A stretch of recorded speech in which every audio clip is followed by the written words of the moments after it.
እድሜያችሁ ከ18 ዓመት በታች የሆናችሁ ቤተሰቦቻችን ይህንን ትረካ በፍጹም እንዳታዳምጡት። ስሙን የማይነግረኝ ዶክተር የሚለውን ቃል እንደ ዲክሽነሪ ተርጉሚው ብባል a person full of himself ብዬ ማበቃ ይመስለኛል። ሁሉንም ዶክተሮች አንድ የሚያደርጋቸው ነገር ይኸው ነው። ስለ ራሳቸው አውርተው አይጠግቡም። እኛ ዘንድ የሚመጡት በዋናነት ለሴክስ አይመስለኝም፣ ለጆሮ ነው። ጆሮአችንን በልጥጠን ስለምንሰጣቸው ይወዱናል። አዳዲስ ደንበኞቼ ዶክተር መሆናቸውን ካወቅኩ የጆሮ ሰርቪስ እያልኩ ኤክስትራ ባስከፍል ስግብግብ ልባል አይገባም። እነሱስ የካርድ እያሉ በየሆስፒታሉ 100 ብር ይነጩን የለ? ማን ይሞታል? በዚያ ላይ ጢባራቸው። ዶክተር ሲባሉ ደግሞ አንድ አይነት ሁሉም። እጅ በኪስ አድርገን ሴክስ እናድርግሽ ማለት ነው የሚቀራቸው። ሲያስጠሉ። ለነገሩ እኛም ሰፍ እንልላቸዋለን መሰለኝ። እንደምንደነግጥላቸው ስለሚያውቁ ነው የሚንጠባረሩት። ማረጋቸው የትኛዋንም ሴት እንደሚያስበረክክ አሳምረው ያውቁታል። ለዚያ ይመስለኛል ትንሽ ይጓቸው ሲነካባቸው የሚንበረበሩት። ስሙን የማይነግረኝ የነበረ ደንበኛዬን አልረሳውም። አንድ ከእግሩ ሸፈፍ ከቁመቱ አጠር ከኩራቱ ረዘም ያለ ደንበኛ ነበረኝ። ስሙን እንኳን ለመናገር የሚጠየፈኝ። Just call me the doctor ይለኛል ስሙን ተሳስቼ ከጠየቅኩት። ደሞ የኔን ስም ስንቴ እንደነገርኩትና ስንቴ እንደሚረሳው የባህሪ ውርር ነበር የሚያደርገኝ። ስለሚይዘኝ ደግሞ እጥፍ አስከፍለዋለሁ። አይከራከርም። ይህም ያናድደኛል። ከወጣሁለት በኋላ ደግሞ በራሴ እናድዳለሁ። ምን አለም ቢባልኩት ብዬ እርር ድብን ትክንላለሁ። ዶክተሩ ከፍተኛ የሴተኛ ዳሪና የህዝብ ንቀት አለበት። የሚገርመኝ እንዲህ ሁሉንም ህዝብ ከናቀ ለምን በጊዜ ታንቀው እንደማይሞት ነው። እንዲህ ከሚንቀው ህዝብ ጋር ዘላለም ተናንቆ ከመኖር መታነቅ የሚቀል መሰለኝ። ስንት አይነቱ እንዳለ። ባለፈው ዓርብ ዕለት እንደ ሁልጊዜው አምቦሃና ጂን ቀላቅሎ በፍጥነት መጠጣት ከጀመረ በኋላ ሆቴል ይዞኝ ሄደ። ሁልጊዜም የተረፈውን መጠጥ ይዞ ነው ወደ ሆቴል የሚገባው። ሩም እንደገባ ከረቫቱን አላላና የሸሚዙን ቁልፎች በግማሽ ፈታቶ አልጋው ጫፍ ላይ እንደተቀመጠ ድንገት በሐሳብ እልም ብሎ ጠፋ። እኔ ከላይ ልብሴን አውላልቄ የጠበቅኩት ነበር። እሱ ብድግ ብሎ ወደ ሶፋው ሄደና ሶፋው ላይ ተንጋሎ በአንድ እጁ ጂኑን እንደያዘ በሌላ እጁ የዲኤስቲቪውን ሪሞት አንስቶ ዜና ማየት ጀመረ። እኔን መፈጠሬንም ሳይረሳኝ አልቀረም። ብታገሰው ሊመጣ ነው። ዶክተር በላ አውልቅና ኮንዶም አጥልቅ አልኩት ሳላስበው። የእውነት አስቤ ሁሉ አልነበረም እንደዛ ያልኩት። እሱቴ ለምን ደሞ አይፈላም? ይችን በመናገሬ ብቻ ያን ምሽት የደረሰብኝን መከራና ያየሁትን ፍዳ እኔ ነኝ የማውቀው። የአንድ ሰዓት ሌክቸር ለቀቀብኝ ቋቅ እስኪለኝ። መጀመሪያ ደም ስሩ ተገታተረ።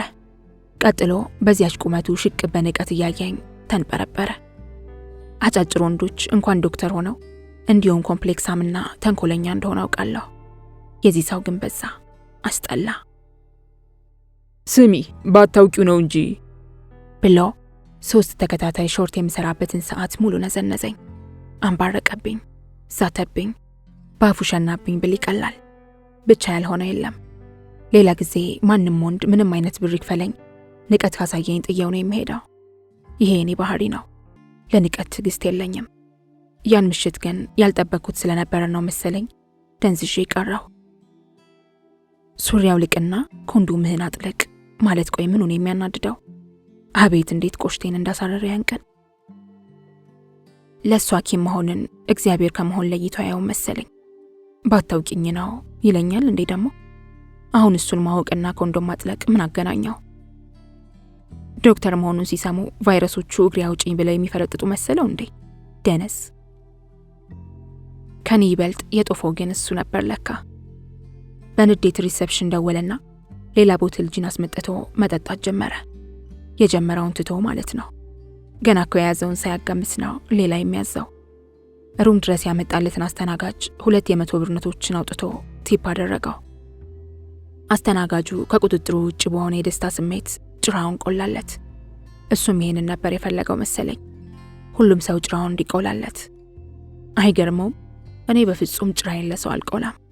በአፋን ሁሉ የእናትህ እንትን ትለው ነበር ራኪ ብትኖር።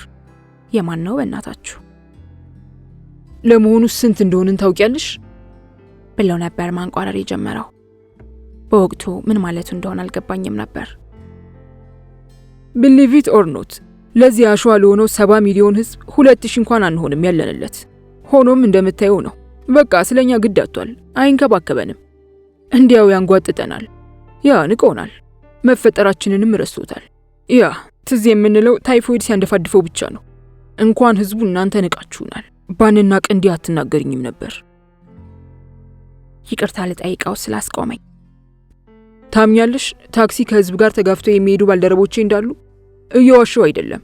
ሊትራሊ ከተራው ህዝብ ጋር ታክሲ የሚጋፋ ሐኪም ጓደኞች አሉኝ። ያ ትሩ ስቶሪ ነው የምነግርሽ። ህዝቡ ነጭ ጋውን ካለበስን ሐኪም መሆናችንን ማውቁን እንጃ።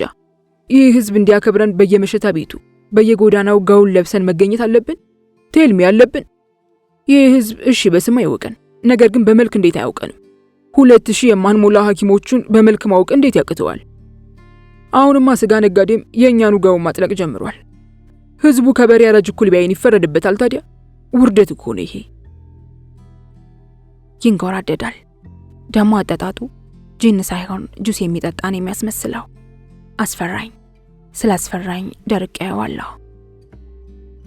ዩሲ ህዝብ ብቻ አይደለም የረሳን፣ ጤና ጥበቃ ረስቶናል። ወያኔ ረስታናለች። የወያኔን እንኳን ተይው አይነሳ። ወያኔ ድሮም ደንቆሮ ናት። አሁን ደግሞ ብሶባታል። እንኳን ህዝብን እኛንም መስማት አቁማለች። እንኳን እኛን ራሷንም አትሰማም። እርስ በርሷ መደማመጥ አቅቷታል። ነፃ ወጣለሁ ብላ የተዋጋችለትን ህዝብ እንኳን ትዝ የሚላት ምርጫ ሲደርስባት ነው። ተንቤን ስሰራ ሁሉንም ጉዷን አይቼዋለሁ። የራሷን ህዝብ እንኳን ረስታለች። ያ ሐኪም የሚንቅ መንግስት እድሜው አጭር ነው። ይሄ ታሪክ የመሰከረው ነው። ህዝብና ሐኪም የናቀ መንግስት አብቅቶለታል። ወያኔ ያልገባትም እንጂ ቢሆን ቄጠማ እያነጠፈች አበባ እየበተነች ዘንባባ እያውለበለበች ነበር ልትንከባከበን የሚገባት። ያ ተሳሳትኩ። ከተሳሳትኩ ታረማለሁ። አሁንማ የንቀቷ ንቀት ፎርጅድ ሐኪም በየጎጡ እንደ አሜባ እያራባች ህዝቡን ልታስጨርሰው ቆርጣ ተነስታለች። የራሷን ሹመኞች ታይላንድ እያሳከመች ህዝቡን በጥቃቅንና አነስተኛ ሐኪም ታስፈጀዋለች። ያ ተሳሳትኩ። ለሳል የሬሳ ማድረቂያ መርፌ የሚወጋ ሐኪም በቃለ መሐላ ያስመረቀች በዓለም ላይ ወያኔ ብቻ ናት። ያ ይሄን ታውቂያለሽ? አይቴልዩ ወያኔ ሐኪም ንቃ ከዚህ በኋላ ብዙም አትራመድም። ከነፃ አውጭነት ተነስታ አሁን እያመነመነች ህዝብና ሀገር የምትገድል አደገኛ በሽታ እየሆነች ነው። ያ ተሳሳትኩ። እውነት አይደለም? ይህን ተናግሮ ላንቃው እስኪበጠስ ሳቀ። በተናገረው ነገር ኩራት ተሰማው። ወዲያው ደግሞ ፈራ መሰለኝ። የሰማው ሰው ካለ በሚል ነው መሰለኝ በሩ መዘጋቱን ሄዶ አረጋገጠ። ስሚ ደግሞ የፈራው እንዳይመስልሽ። እኔ ነኝ ወያኔን የምፈራ። ለአቅመ አዳም ከደረስኩ ጀምሮ እንኳን ሰውን ፈጣሪን ፈርቼ አላውቅም። ኦኬ አይምሰልሽ። ይሄኔ የምር ሳቄ መጣ። ፈርቶ እኮ ነው በሩ መዘጋቱን ሄዶ ያረጋገጠው። የሰካራም ነገር። ቆይ ሰክሮ እንዲህ ከፈራ ባይሰክር ኖሮ ምን ሊሆን ነበር? ሽንቱን ስሪው ላይ ሊለቀ ይችል ነበር ማለት እኮ ነው። ሳቄን አፍኛ ቀረቀርኩ። ቆይ እኔ ላይ ጉራውን እንዲህ ከሚቸረችር ጫካ አይገባም? ሁሉም ወንድ ፍርሃቱን በእኛ ያስታግሳል። ሲያስጠላ ቦቅባቃው እንዲህ ያስጠላል። የያዘው ሩም ሌክዠሪ ስለነበር በጣም ሰፊ ነው። በዛ ሰፊ ሩሙ ግራና ቀኝ እየተንጎራደደ ሲያወራ ቲያትር የሚሰራ ነው የሚመስለው። ቀጠለና ደግሞ ወደ እኔ በጣም ተጠግቶኝ ማውራት ጀመረ። አንድ ህዝብ ሞቱን የሚታደግለት ሐኪሙን ከናቀ ምን ተስፋ ያለ ይመስልሻል? ንገሪኛ። የያዘውን ጂን ትቶ ቅድም ትቶት የነበረውን ጂን ጠርሙስ መልሶ አነቀ። አንድ ጊዜ ጨልጦት ሲያበቃ መንጎራደዱን ቀጠለ። ስምሽም ማን ነበር ያልሽኝ? ሮዛ። ዋቴቨር አንቺ ራሱ ህዝብ ነገር ነሽ። ያ እንደማንም ተራ ዜጋ ቆጥረሽኝ ስታበቂ ሱሪ አውልቅ ኮንዶም አጥልቅ ትኛለሽ። እኛ ፊዚሺያን የሴተኛ ዳሪ ቤት እንኳን የማንከበር ሩቢሽ ሆነናል ማለት እኮ ነው። you should be sorry ኦኬ ለተናገርሽው ነገር። ያ በእውነቱ ከዚህ በላይ ምን አሳፋሪ ነገር አለ? በእውነት ይሄ ለዚች ደሃ ሀገር የሞት ሞት አይደለም? ቴልሚ ከተሳሳትኩ ታረማለሁ። ለመሆኑ ፊደል ቆጥረሻል? ሁለተኛ የዓለም ጦርነት ጊዜ ፈረንሳይ በቻርልስ ደጎል ድል የቀናት ለምን ይመስልሻል? ሴቶቻቸው ለወታደሩ ጭናቸውን ሳይሰስቱ ቤዛ እንዲያደርጉ በማድረጉ ነው። ያ ቢሊቭ ኢት ኦር ናት ታሪክ ብታነቢ ይህን ታውቂ ነበር። ሆኖም ሴተኛ ዳሪ ሆነሽ ይህን ታሪክ ታውቂያለሽ ብለን አንጠብቅም። ተሳሳትኩ። ከተሳሳትኩ ታረማለሁ። ሴተኛ ዳሪ መሆንሽ ግን ከማንበብ ሊያግድሽ አይገባም። ያ ሙች እውነቴን ነው የምልሽ። ጭንሽን መክፈት ማለት የግድ አይምሮሽን መዝጋት ማለት አይደለም። ኖት ነሰሰርሊ ማንበብ መብትሽ ነው። ያ ዋይ ናት። እንዲያውም ልንገርሽ ቪየና በካርል ፍራንዜል የሕክምና ትምህርት ቤት ተለማማጅ ሐኪም ሳለሁ አንድ የማዘወትራት መሸታ ቤት ነበረች። ስሟን በእርግጥ ረስቻታለሁ። ስምሽን ማን አልሽ? በድጋሚ ጠየቀኝ። ይሄ ማን? የኔና? ታዲያ ማን ነው? ከኔና ካንቺ ሌላ እዚህ ክፍል ውስጥ ሰው አለ? ተበሳጫብኝ። የኔ ሮዛ። ያ ዋሬቨር ብቻ እዚያ ተለማማጅ እያለሁ የአገሬው ሴተኛ ዳሪዎች ባለጌ ወንበር ላይ ወፋፍራም መጽሐፍ ይዘው ነው የሚቀመጡት። ያየሁትን ነው የሚነግርሽ። ምናልባት ላታምኚኝ ትችያለሽ። አዎ የምነግርሽን ታምኚኛለሽ? ኖ ዩ ዶንት።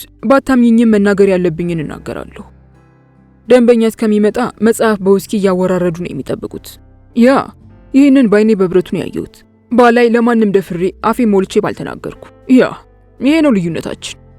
እዚች ሀገር እንኳን ሴተኛ ዳሪ የከተማ አስተዳዳሪ መጽሐፍ አያነብም። ቤተ መጽሐፍት ሳይሰሩ ድንጋይ ጠርበው መንገድ ይሰራሉ። ቅድሚያ ድንጋይ ነው መጠረብ ያለበት የሰው አይምሮ። ንገሪ፣ የአይምሮ መንገድ ነው የሚቀድመው የእግር መንገድ።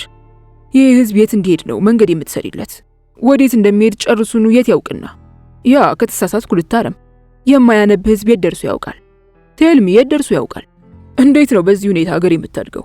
ለመሆኑ አንቺ በህይወትሽ መጽሐፍ አንብበሽ ታውቂያለሽ? መጽሐፍ ተይውና መጽሔት አንብበሽ ታውቂያለሽ? እርግጠኛ ነኝ አንድ መጽሐፍ አላነበብሽም። እኔ ዓለምን ዞሬያለሁ። በስራ አጋጣሚ ይቺን ዓለም ከሰሜን እስከ ደቡብ ዞሬያታለሁ። ብሊቭ ኢት ኦር ኖት እንደ አበሻ ማንበብ የሚያስፈራው ዘር አይቻለውቅ። አውሮፓ ሴተኛ ዳሪ መጽሐፍ ያነባል። እዚህ ግን በየጠንቋይ ቤቱ እየሄዳችሁ መዳፍ ታስነብባላችሁ። የማትረቡ። ወደ ሶፋው ሄዶ ቲቪውን ሙሉ በሙሉ አጠፋውና ጂኑን ተጎነጨለት። ስምሽ ማን ነበር ያልሽኝ? ስም አልኩት። ዋሬቨር ስሚ ደግሞ ልንገርሽ፣ ከኦስትሪያ የቡና ቤት ሴት ጋር መተኛት እኮ ላይብረሪ አቅፎ እንደመተኛት ያለ ጥሩ ስሜት ነው የሚሰጠው። አንድ መጽሐፍ ሳታነቢ እኔን አቅፈሽ መተኛት በመታደልሽ ፈጣሪሽን ማመስገን ያለብሽም ለዚሁ ነው። ሙች በተናገረው ነገር ከት ብሎ ሳቀና ወዲያው ፊቱን ቅጭም አድርገው ማውራት ቀጠለ።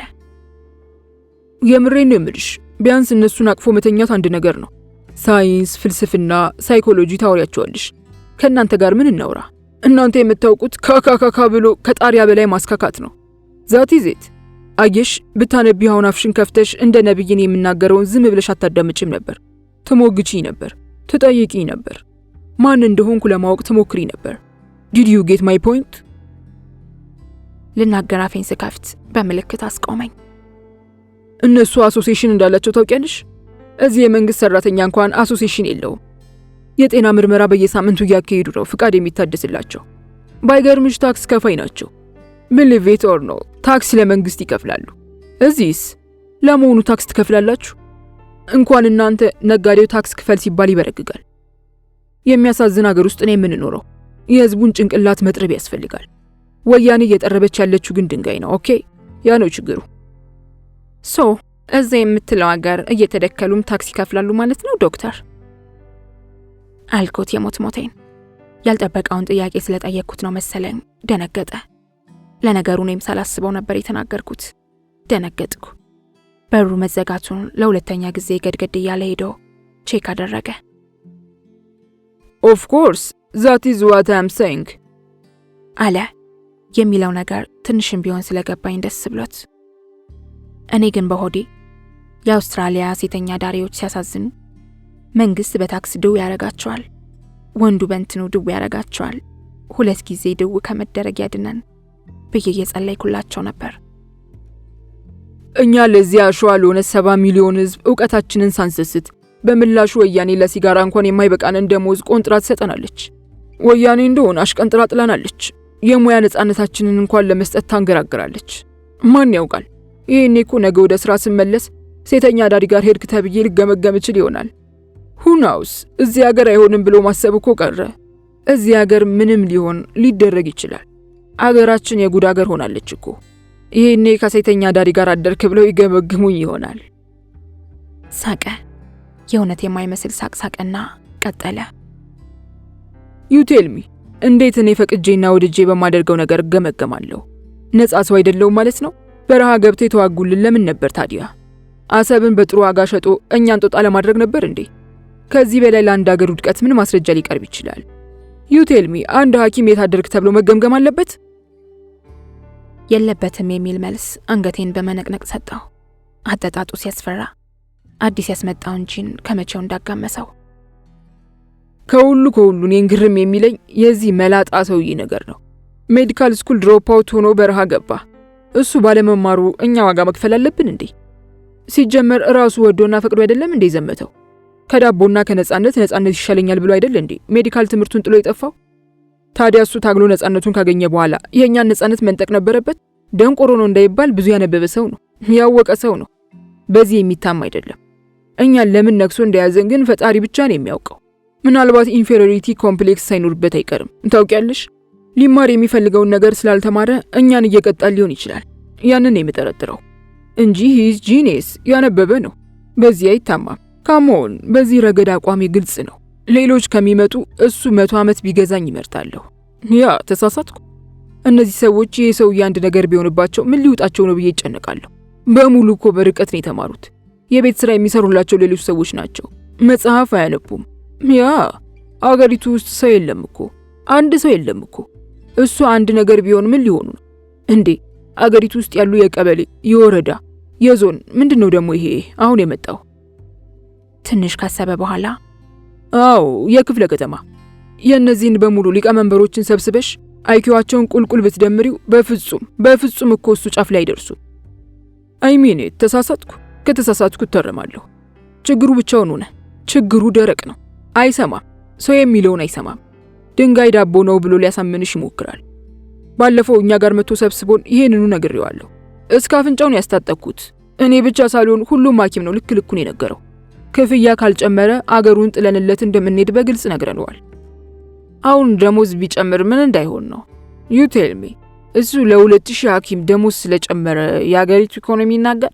ምን አለበት የአንድ ኢትዮጵያዊ ሐኪም ደሞዝ 100,000 ብር ቢሆን? አይ ሚኒት ምንድነው ችግሩ? ብዙ ነው።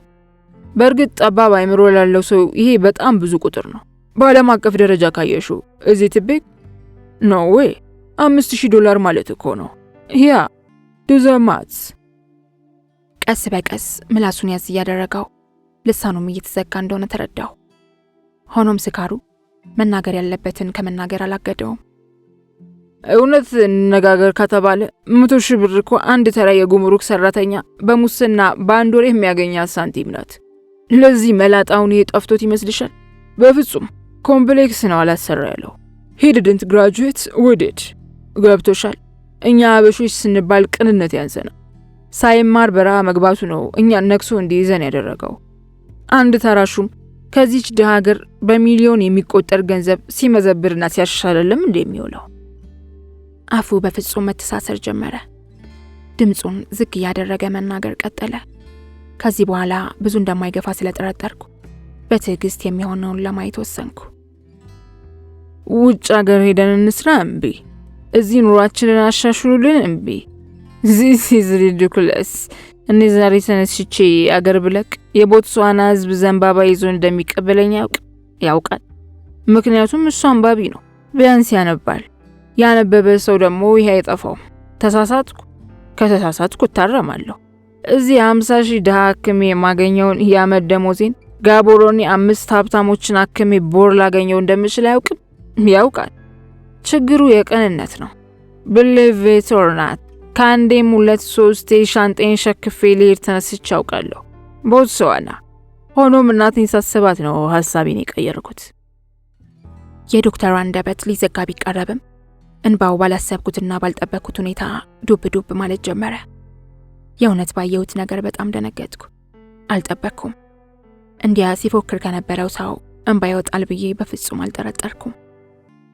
ሕክምና ያጠናሁት እናቴ አንድ የገጠር ሐኪም ስለሞተችብኝ ነው።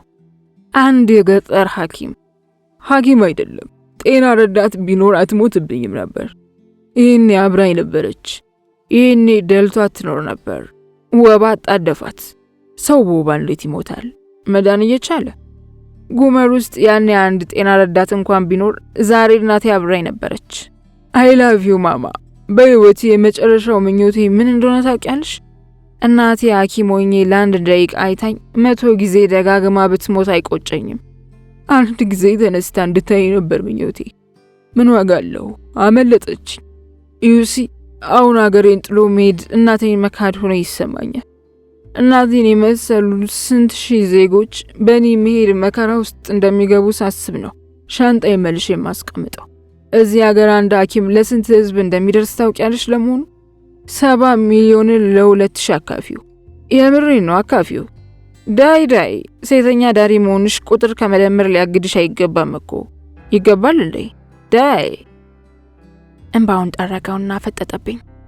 እኔ ደግሞ ጭንቅላቴን ብጨምቃው ብሰራው ባወጣ ባወርድ ሂሳቡ አልመጣልሽ አለኝ። ድሮም ከግቢ ጀምሮ የቁጥር ነገር አይሆንልኝም። ዝም ብዬ አንገቴን ባውን ተነቀነኩለት። እሱ ግን አሸፈረኝ አለ።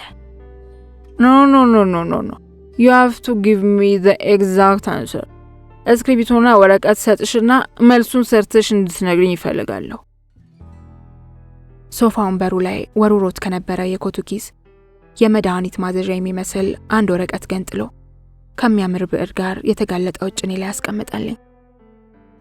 እስክሪብቶውን ለማንሳት በመዳፍ የሸፈንኳቸውን ጡቶቼን መልቀቅ ነበረብኝ። እንደዚያ ማድረግ ደግሞ አሳፈረኝ። አንሶላውን ጎትቼ ለበስኩና ሂሳብ መስራት ጀመርኩ። አይምሮዬ ግን ምንም አልሰራለኝ። ይሄ ሰውዬ ለጠየቀኝ ጥያቄ መልሱን በትክክል ካልመለስኩለት ዛሬ ቢዝነስ ሁሉ ላይ ሰጠኝ እንደሚችል ማሰብ ጀመርኩ። መጀመሪያ 70 ሚሊዮን ስንት ዜሮዎች እንዳሉት ግራ ገባኝ። የአንድ ቤት፣ የ10 ቤት፣ የ100 ቤት እያልኩ ስሰርስ ስደልስ ጥቂት ደቂቃዎች ነጎዱ። ከፊቴ ቆሞ እያፈጠጠብኝ እየተንጎራደደብኝ እንደሆነ ሳስብ ደግሞ ይበልጥ ተደናገርኩ። በእርግጥ ቁጥር ላይ ቀሽም እንደሆንኩ ባውቅም ማካፈል ያቅተኛል ብዬ ግን አስቤም አላውቅም ነበር። ስዘገይበት እስክሪብቶውንና ወረቀቱን ነጠቀኝ። ዩሲ ማካፈል ከማይችል ህዝብ ተወልደን ነው ሐኪም ይሆን ነው። መቀነስ መደመር የማይችል ህዝብን ህይወትና ድን ብለን ነው በዚች ደሞዝ የምንፎክተው። ታዲያ መካፈል ያንሰናል? ለመሆኑ እስከ ስንተኛ ክፍል ተምረሻል? አሞሽስ ያውቃል? በጠና ቢያምሽና ማስታገሻ የሚያዝልሽ ሐኪም ማግኘት ባቺ ምን የምትሆኝ ይመስልሻል? ፊኒሽድ ትሞቻለሽ። just like that yeah ብሎ አውራጣቱን ከባለጌ ጣቱ ጋር በማጋጨት በጣቶቹ ድምጽ ፈጠረ። believe it or not እኔ ይህችን ሀገር ብለቅ 35,000 ሰዎች ይሞታሉ። እነዚህን ሰዎች ገድዬ መሄድ ህሊኔ ስላልፈቀደልኝ ነው ሀገር የቀረሁት። አሁን ገባሽ ምን ማለት እንደሆነ? አንቺ ማካፈል እንደማችሁ ሁሉ ይህ ህዝብ መድኃኒት አወሳሰድ እንኳን በቅጡ አያውቅ። እኛ ጥለነው ብንሄድ አይሴልዩ በ10 ዓመት ውስጥ ረግፎ ያልቃል። ይሄን የሚረዳው ግን ማን ነው ጥያቄው። ወያኔን ታያት፣ ድሮም ሰው የሚላትን አትሰማም። በረሃ ታደርግ እንደነበረው ህዝቡን ሁሉ በመጀመሪያ እርዳታ እድሜውን የምትቀጥል መስሎት ይሆናል። እስኪ እናያለና ቻይና ኔትወርክ እንደምትቀጥልለት ያበሻን ህይወት የምትቀጥልለት ከመሰለው እስኪ እናያለና። አንድ ሙሉ ጠርሙስ ጂን ሊያጠናቅቅ ሩብ ያህል እንኳን አልቀረውም ነበር። ፊቱ ደም እየመሰለ መጣ። በትኩረት ስመለከተው ከዚህ በኋላ እንኳን ሴክስ ሊያደርግ አልጋ ላይ ያለ ድጋፍ መተኛት ከቻለ ጎበዝ ነው። በቁሙ እንቅልፍ ሊጥላ ይችላል። ስሚ ማልነሽ? ሶሪ ስምሽ አይያዝልኝም። ማን ነበር ያልሽኝ? ሮዛ። ለስንተኛ ጊዜ እንደነገርኩት እኔ ራሱ አላስታውስም።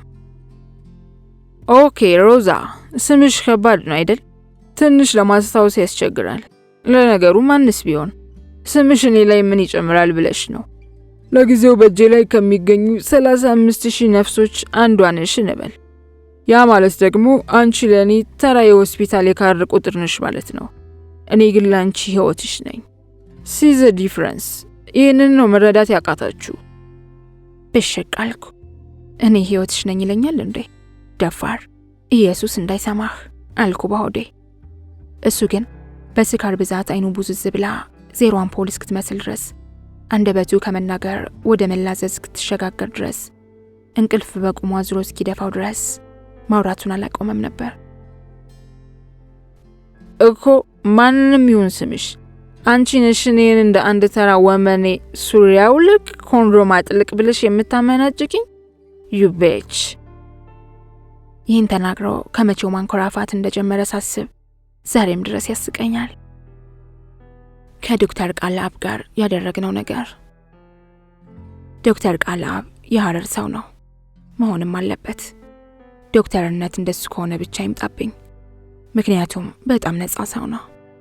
ዶክተርነቱ የሰጠው አንድ ነገር ቢኖር እንደ ብዙዎቹ መቆለልን ሳይሆን ነፃነትን ነው። ወላ እሱ ዶክተር ሲሉት እንኳን አይወድም አቦ። እኔ የማውቃቸው ዶክተሮች ድው ያረጉኝም ምግብ ያስተማሩኝንም ጨምሮ ማለቴ ነው ዶክተር ካልተባሉ ለጸብ የሚጋበዙ ናቸው። የግቢ ጓደኛዬ የነበረችው ሰሚራ ኢንትሮዳክሽን ቱ ማይክሮ ኢኮኖሚክስን ሲያመጣችው አስተማሪዋን በስሙ ስለጠራችው ነው። ወዲያውኑ ነበር ዋጋሽን ታገኛለሽ ብሎ ይዛተባት። እንደዛ ተውም አደረገው፣ ዶክተር ብላ ስላልጠራችው ብቻ። ዶክተር መሆን ከእንደዚህ አይነት ጠባብነት ካላወጣ ባፍንጫ ይውጣ። ዶክተር ቃልአብ ከትምህርት ሚኒስቴር ወደ ላይ በሚገኙ ኪሎ ዩኒቨርሲቲዎች በአንዱ የሚያስተምር የተጨበጨበለት ፕሮፌሰር ዶክተር ነው። የቼቼንያ ህይወት ላይ ሪሰርች በሚሰራበት ወቅት ነው የተዋወቅ ነው። ለሁላችንም በረዳቶቹ በኩል እንድንሞላው በሰጠን ጥያቄ ላይ የጻፍኩትን ነገር ማመን ከብዶት በባትሪ ፈልጎ አፈላልጎ ተዋወቀኝ። መጀመሪያ አካባቢ ዶክተር እያልኩ ነበር የምጠራው። እሱ ግን ከመቼው ተግባብቶኝ እንደዛ እንዳልጠራው እንዳደረገኝ ሳስበው ይገርመኛል። አቦናሽንና ሁለተኛ አንቱ ብለሽ እንዳትጠሪ ብለው በአንድ ጊዜ በመሃላችን የነበረውን ግንብ አፈረሰው። ኧረ ዶክተር ካንተ አይጠበቅም አልኩት እየሳኩ። Shut up, I am here looking for my freedom አለኝ። አልከፋኝም፣ ምክንያቱም ዶክተር ያራዳ ልጅ ነው። በዚያ ላይ ከእግዚአብሔርም ጋር ጀለስ ሳይሆን አይቀርም። ለምን ቢባል ከሱ ጋር 10 ደቂቃ ያወራ ማንኛውም ሰው ወዲያውኑ በፍቅሩ ይነደፋልና ነው። እንደዚህ አይነት ሰዎች ለፈጣሪ ቀረቡ ሳይሆን አይቀሩም። ክብድ ከሚል ቄስ ቅልል የሚል ድሩዬ ለፈጣሪ ቀረበ ይመስለኛል። እኔ እንጃ ብቻ። ቃልአብን ብዙም የማያውቁት ሰዎች ራሱ ዶክተር ብለው ሲጠሩት ብሽቅ ነው የሚለው። አንድ ቀን ብላክ አስወርደን እየጠጣን ጋባዥ ነው የነበርኩ። ሞቅ ብሎን ሳለ ለምን ዶክተር ሲሉት እንደሚናደር ጠየቅኩት። ተይ እንጂ ሮዝ፣ ማንም ሩዝ ነጋዴና አዝማሪ በሚጠራበት ስም ስጠራ እንዴት አይከፋኝም ብለው ቀለደ። በሳቅ ልሞት። ምክንያቱም ያን ሰሞን አንዳንድ ዩኒቨርሲቲዎች ለሀብታሙም፣ ለነጋዴውም፣ ለዘፋኙም፣ ለጎሳ መሪውም የክብር ዶክትሬት ያደሉበት ወቅት ነበር እና አሽሙሯ በደንብ ገብታኛለች። እውነተኛ ምክንያቱ ግን እንዳልሆነ አውቃለሁ። ብዙ ጊዜ ስናወራ በዚህ ትውልድ ደስተኛ እንዳልሆነ ለመረዳት ችያለሁ። በእኛ ዘመን ትምህርት ዋጋ ነበራት። እንደናንተ ሴተኛ ዳር ያልሆነችም ነበር። ገብቶሻል የምልሽ? ለምሳሌ በጃ ጊዜ ዕውቀት ሸቀጥ አልሆነችም ነበር። ብር ስላለሽ ወይም ትዝታ ስላንጎራጉርሽ ማንም አንስቶ ዶክትሬት አይሰጥሽም በፍጹም። ብቸኛው መንገድ ጠንክሮ መማር ነበር። አሁን ሲኤምሲ ነው ጉርድ ሾላ ለካድሬዎች የተከፈተ መለስተኛ ሁለተኛ ደረጃ ትምህርት ቤት አለ፣ ስሙ ጠፋኝ። እና ይሄንን ዶክትሬት ዲግሪ እንደ ጉድ ለተማሪዎች እያደለ ነው አሉ። አንቺም ሳያልቅብሽ ይቺን ብላክሽን ቋ አድርጊና ሄደሽ ብትጠይቂያቸው ይሰጡሻል። ሙች እውነቴን ነው። ከዚያ ቀን በኋላ ዶክ እያልኩ ጠራው ጀመር። ዶክ ጓደኛዬ እንጂ ደንበኛዬ የምለው ሰው አይደለም። ብንባልግም በስንት ጊዜ አንዴ ነው። የሆኑ ጊዜያት አሉት ከኔ ጋር ማደር የሚፈልግባቸው ጥብቅ ጊዜያት። ከዚያ ውጭ ግን ጓደኛሞች ነን። ህይወቱ ላይ የሆነ ያልሻረ ቁስር ያለበት ይመስላል። ግን እሱ ሁሌ ጨዋታና ሳቅ ውስጥ ስለሚዋኝ ከኔ ሌላ ይህን ስሜቱን የሚረዳ ላይኖር ይችላል። ዶክ ግን ምንድነው ስታየኝ የርቀት ተማሪ ይመስላለሁ እንዴ አልኩት። ደሳለኝ ሆቴል በሱዚኪው ይዞኝ እየሄደ። እንዴት ማለት አለኝ፣ ፊቱን ፊት ለፊቱ ባለው ጎዳና ላይ ተክሎ። የርቀት ትምህርት ኤግዛም ይመስል በሴሚስተር አንዴ የመጣ ስጪኝ ትለኛላ። አይደብርህም እንዴ? ጠፍተሃል እኮ። ያን ምሽት የሳቀው ሳቅ ትራፊክ ቢያያው ትርፍ በመሳቅ ብሎ ይቀጣው ነበር። ዩኖዋት አይ ዊሽ ሚስቴን ይህን ቀልድሽን በሆነ መልኩ በነገርኳት። በጣም ሴንስ ኦፍ ሂውመር ያላት ናት። በዚህ ዓለም ከኔ ሌላ እንደ ጆክ የምትወደው ነገር የላትም። ነግሬሻለሁ አይደል? ኧረ ዶክ እንዲያውም ስለሚስት ትንፍሽ ብላ አታውቅም። እውነትሽን ነው? ሃውካም የሚገርምሻል። ተማሪዎቼ ደግሞ ምን እንደሚሉኝ ታውቂያለሽ? ስላንተ ሚስት መስማት ሰለቸን፣ አድ ያደረግናት ኮርስ ሆነችብን እኮ ነው የሚሉኝ። ሳቅኩኝ። እንዲያውም አስተዋውቃችኋለሁ። ኧረ እባክህ ተባለ እንዴ? የሹፈት ሳቅ ሳቅኩኝ። እሱ ለካ ያሹፍ አልነበረም። ኖ ሺ ኢዝ ኖት ላይክ ዛት። እንደውም በተቃራኒው ሺ ኢዝ ኦፕን ኤንድ ፈኒ። አም ሹር ዩ ቱ ላይክ ኢች አዘር ሞር ዛን ዊ ዶ። ምንም የሚያሰጋ ነገር የለም። ኦፍ ኮርስ ስለ ግንኙነታችን ልታውቅ የምትችልበት ምንም መንገድ አይኖርም። ደግሞ ዊ አር ፍሬንድስ ናቲንግ ኤልስ። አይደለም እንዴ ሮዝ? የቀድሞ ተማሪ እንደነበርሽ ቀለል አድርጌ እነግራታለሁ። ዛት ኢዝ ኢት። አይ ሆፕ አሪፍ ታይም እናሳልፋለን። ሃው አባውት ላንች ዘ ካሚንግ ሰንዴ? አር ዩ ፍሪ ኦር ዋት? ዶክ አብዳሃል እንዴ? ምንድነው የምትቀባጥረው? በሳምንቱ እሁድ አንጠልጥሎ ሱዙኪ ውስጥ ከተተኝ። ግሎባል ጀርባ አካባቢ ወደሚገኝ ባለ 3 ፎቅ ጸጥ ያለ መኖሪያ ቤቱ ይዞኝ ሄደ። መርበትበት ማቆም አልቻልኩም። ላቤ ሲንቆረቆር ይሰማኛል። ብርድ ብርድ ሲለኝ መዳፎቼን ጭኖቼ ውስጥ ወሸኳቸው። አንድ ወንድ እንዴት አንዲት የሴክስ ደንበኛውን ከሚስቱ ጋር ለማስተዋወቅ ይደፍራል? ከዚህ በላይ ምን እብደት ይኖራል? በዚህ ጠራራ ፀሐይ ብርድ ብርድ እያለኝ እንደሆነ ሲገባኝ የፍርሃቴ ትልቅነት ተገለጸልኝ። አይ ሪሊ ሄት ዩ ዶክ። የእብድ ስራ ለምን ታሰራኛለህ? ማበድ ከፈለክ ለብቻ አታብድም እንዴ? የኔ ቆንጆ ምንም ነገር የምትፈሪ አይመስለኝም ነበር እኮ። ለካንስ ሴተኛ ዳሪዎችም ትፈራላችሁ። ይሄ በሶሲዮሎጂ መጠናት ያለበት ጉዳይ ነው። ሮዚ ዩ አር ሰች ኤ ቺከን። ሪላክስ። ምንድነው እንዲህ መፍራት? ዩ ዊል ቢ ፋይን። ደግሞ ምን አባሽ ነው እንደዚህ እሙሙስ ከምትመሲ ድረስ ቆንጆ ስከርት የለበሽው? ሚስቴን በቅናት ለመግደል እያሴርሽ መሆን አለበት። እንደሱ ሲለኝ የለበስኳት ሚኒ ቀሚስ ለመጀመሪያ ጊዜ ጎንበስ ብዬ አየኋት። ደንግጬ ወደ ታች መጎተት ጀመርኩ። እውነትም ተራቆቻለሁ። ምን ነክቶኝ ነው እንደዚህ ለብሼ የወጣሁት? መኪናው ውስጥ ስቀመጥ ነው የታወቀኝ። ሚኒ ቀሚሴ ተሰብስቦ ራቆቴን ቀርቻለሁ። ዶክ ሲያጣድፈኝ ምን ላድርግ? አጠገቤ ያገኘሁትን ነው የለበስኩት። ምን አለ ከመነሳታችን በፊት ነግሮኝ በሆነና አለባበሴን በቀየር። ወደ ግሎባል ሆቴል ጫፍ ስንደርስ ለምን እንደሆነ አላውቅም፣ ዶክ ላይ የሆነ ከወትሮ የተለየ ቅንዝርነት አስተዋልኩ። እንደዚህ በፍላጎት ሲያየኝ ከዚህ በፊት አይቼው አላውቅም ነበር። ግቢው ሲያምር አበባ ሞልቶታል። ኤምባሲ ነው የሚመስለው። ጋራዥ ውስጥ ጭርጭስ ያለች አንድ የድሮ ቮልክስዋገን መኪና ቆማለች። አሮጌ ብትሆንም ግን ደስ ትላለች። ውልውል ተደርጋ ሙዚየም የተቀመጠ መኪና ነው የምትመስለው። ቤቱ እንደ 3 ፎቅ ክብድ የሚል ነገር የለውም። እንዲያውም ጭራሽ ፎቅ ቤት አይመስልም። በሌላኛው የግቢ ጥግ አንድ የባስኬትቦል መጫወቻ ቅርጫት ይታያል። ወደ ውስጥ ዘለቅን። ሄሎ ኤኒባዲ ሆም? ማሬ አር ዩ ዜር? ብለው ተጣራ። ትንንሽዬ ውሾች ከየት መጡ ሳልል እግሬ ስር ተንጫጩብኝ። ፈርቼ ወደ ኋላ ሳፈገፍግ ዶክ መጥቶ ምልክት ሰጣቸው። እሱን ሲያዩ 3ቱም ድንክ የሳሎን ውሾች እየሮጡ ላዩ ላይ ተጠመጠሙበት። እያሻሻ አቀፋቸው። ልጆቼ ናቸው። ይሄኛው ቴዎድሮስ ነው ስሙ። ቆራጥ ነው። ሽጉጥ አጥቶ ነው እንጂ ድሮ ነበር ራሱን የሚያጠፋው። ይችኛዋ ብርቱካን ትባላለች። በጣም ነው የምወዳት። እዚህ ቤት የመጣ ሰው ሁሉ ነው የሚወዳት። ይሄ ጎረምሳው በላይ ዘለቀ እያልኩ ነው የምጠራው። ማሬ ግን ቢስማርክ ነው የምትለው። ሳቄ መጣ። ነገር ግን ዶክ ቡችሎቹን የሚያሳድገው ልጅ ስለሌለው እንደሆነ ሲገባኝ በራሴ አፈርኩ። ቤቱ ጭር ሲልበት እንደገና ተጣራ። ሄሎ ማሬ አር ዩ ዜር? በጣም ረጅም ወፈር ያለች የወንድ ሰውነት ቢመስልም የደስደስ ያላት ፈረንጅ የሳሎኑን ደረጃ ወርዳ ወደኛ ስትመጣ ተመለከትኩ። ግራ ገባኝ። ምን አይነቷ ጅል ነኝ? እስከዚያች ደቂቃ ድረስ ሚስቱ ፈረንጅ ልትሆን እንደምትችል ምንም አልተከሰተልኝም ነበር። እሱ ራሱ ለምን እስከዛሬ ሳይነግረኝ ቀረ? ተዋወቁ ማሬ፣ ዚስ ኢዝ ሮዛ። አይ ዋዝ ቴሊንግ ዩ አባውት። ኦ ፋይናሊ ሃፒ ቱ ሚት ዩ ሮዝ። ኢኔሲሜ ማሪያ አለችኝ ከለማጅ አማርኛና ሞቅ ካለ ፈገግታ ጋር። My husband told me quite a lot about you. Really? Yes. I know a lot of stuff about you, more than you can imagine. የምመልስላት ነገር ጠፍቶኝ ተቁለጨለጭኩ። ታንኪዩ ማለት ሲገባኝ እንዲሁ በፈገግታ አለፍኳት። አይፈረድብኝም። በዚያች ቅጽበት የአይምሮዬ ብዙ ነገር በማሰብ ሊፈነዳ ደርሷል። ምንድነው ስለኔ ነገራት?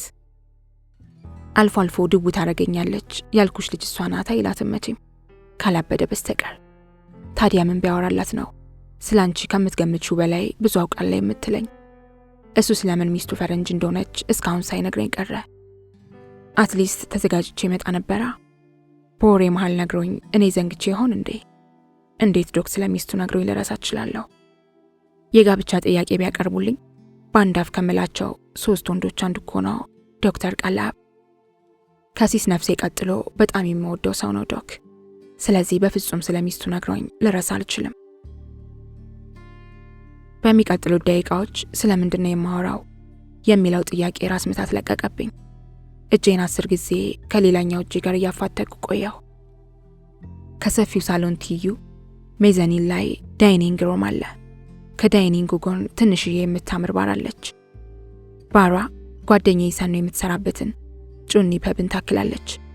4 ባለጌ ወንበሮች አሏት። ልዩ ልዩ ቮድካና ውስኪዎች መደርደሪያው ላይ በቄንጥ ተንጠልጥለዋል። መደርደሪያው ከወዳደቀ እንጨትና በወፍራሙ ከተከፈለ ገመድ የተሰራ ቀላል ግን በጣም የሚያምር ነው። ጭንቀት ባናወዘው አይምሮ የሆኘም የቤታቸውን ውበት ማስተዋል ቻልኩ። ማሪያ ናት የሰራችው፣ የወዳደቀ ነገር ትወዳለች አለኝ በመደርደሪያው አሰራር መመሰጤን አስተውሎ። አንተም ወድቀህ አንስታ መሆን አለበት አልኩትና በራሴው ቀልድ ፈገግ አልኩኝ። እሱ ግን የሳቅ ጥይት ተኮሰ። ቤቱን በሳቅ ረበሻው፣ ተንከተከተ። ወትሮም ትንሽ ነገር በጣም የሚያስቀው ሰው እንደሆነ አውቃለሁ። ማሬ ሊስን ቱ ዚስ ብሎ ቀልዱን በእንግሊዝኛ ክሽን አድርጎ ነገራት። ስሟ ማሪያ ቢሆንም እሱ ግን ማሬ ያለን የሚጠራት። ባልጠበቅኩት ሁኔታ እሷም ትክን ብላ ሳቀች። ሳቋን ተከትሎም እንዲህ አላት። What did I tell you, ማሬ? She is extremely funny. Yeah, I can see that. ብላ ጥላን ወደ ኪችን ሄደች። ዘና የማለት ስሜት ተሰማኝ። ወደ ኪችን ስትራመድ ከኋላዋ እየገመገምኳት ነበር። ማሪያ ልክ እንደ ብዙዎቹ ፈረንጆች አነስተኛ መቀመጫ ያላት ብትሆንም ሰውነቷ ወፍራም ሆኖ ነገር ግን ቅልጥፍጥፍ ያለና የሚያምር ነው። ቀጥ ያለችና ሁሉ ነገሯ አስተክልክል ያለ አይነት ነው። ጸጉሯ ጥቁር ሳይሆን ፊልም ላይ ብሎንድ የሚሉት ወርቃማ ቀለም ያለው ነው። በጣም ረጅም ከመሆኗ የተነሳ እኔን ራሱ ትበልጠኛለች። ሱሪም ሆነ ቁምጣ አላጠለቀችም። አንድ ረጅም የወንድ የሚመስል ቀለል ያለ ቲሸርት ነው የለበሰችው። ቲሸርቱ ረጅም ከመሆኑ የተነሳ መቀመጫዋን ሸፍኖላታል። ምናልባት የውስጥ ፓንት አድርጋበት ይሆናል። ጡት መያዣ እንዳላደረገች ግን አስታውያለሁ። ክፍሉ ውስጥ በተራመደች ቁጥር ጡቶቿ ዝልዝል ይሉባታል። እርጋታ የሚባል ነገር የፈጠረባት አትመስልም። ሁሉንም ነገር በጥድፊያ ነው የምታካሂደው። የእሷን ግዝፈትና ቁንጅና ስመለከት ለምን እንደሆነ አላውቅም ራሴን ጠላሁት። የሆነ የቆሸሽኩ ትንሽዬ ፍጥረት የሆንኩ አይነት መስሎ ተሰማኝ። ቅልል ያለ አለባበሷን ሳስተውል ደግሞ እኔ ኮተታም የሆንኩ መሰለኝ። በካፖርት ላይ ጋቢ የደረብኩ ያህል ተሰማኝ። በእርግጥ አጭር ሚኒ ቀሚስና እምብርቴ ላይ የምትቀር ባለቁልፍ ሸሚዝ ነበር የለበስኩት። ያንን የሚያክል ሂል ጫማ ግን ማድረግ እንዳልነበረብኝ ተሰማኝ። ሰው ቤት የተጋበዝኩ ሳይሆን ለኡስማን ቢዝነስ የወጣው ነበር የምመስለው። ማሪያ ወደ ኪችን እንደገባች የሳሎኑን ባር ተደግፈን በቆምንበት ዶክተር ቀለብ እጁን ከወገቤ አንሸራቶ መቀመጫዬን በስሱ ሲደባብሰኝ ተሰማኝ። በድንጋጤ ክው ብዬ ቀረሁ። ምን እያደረገ ነው ይሄ ሰውዬ? ንቅ መሆን አለበት።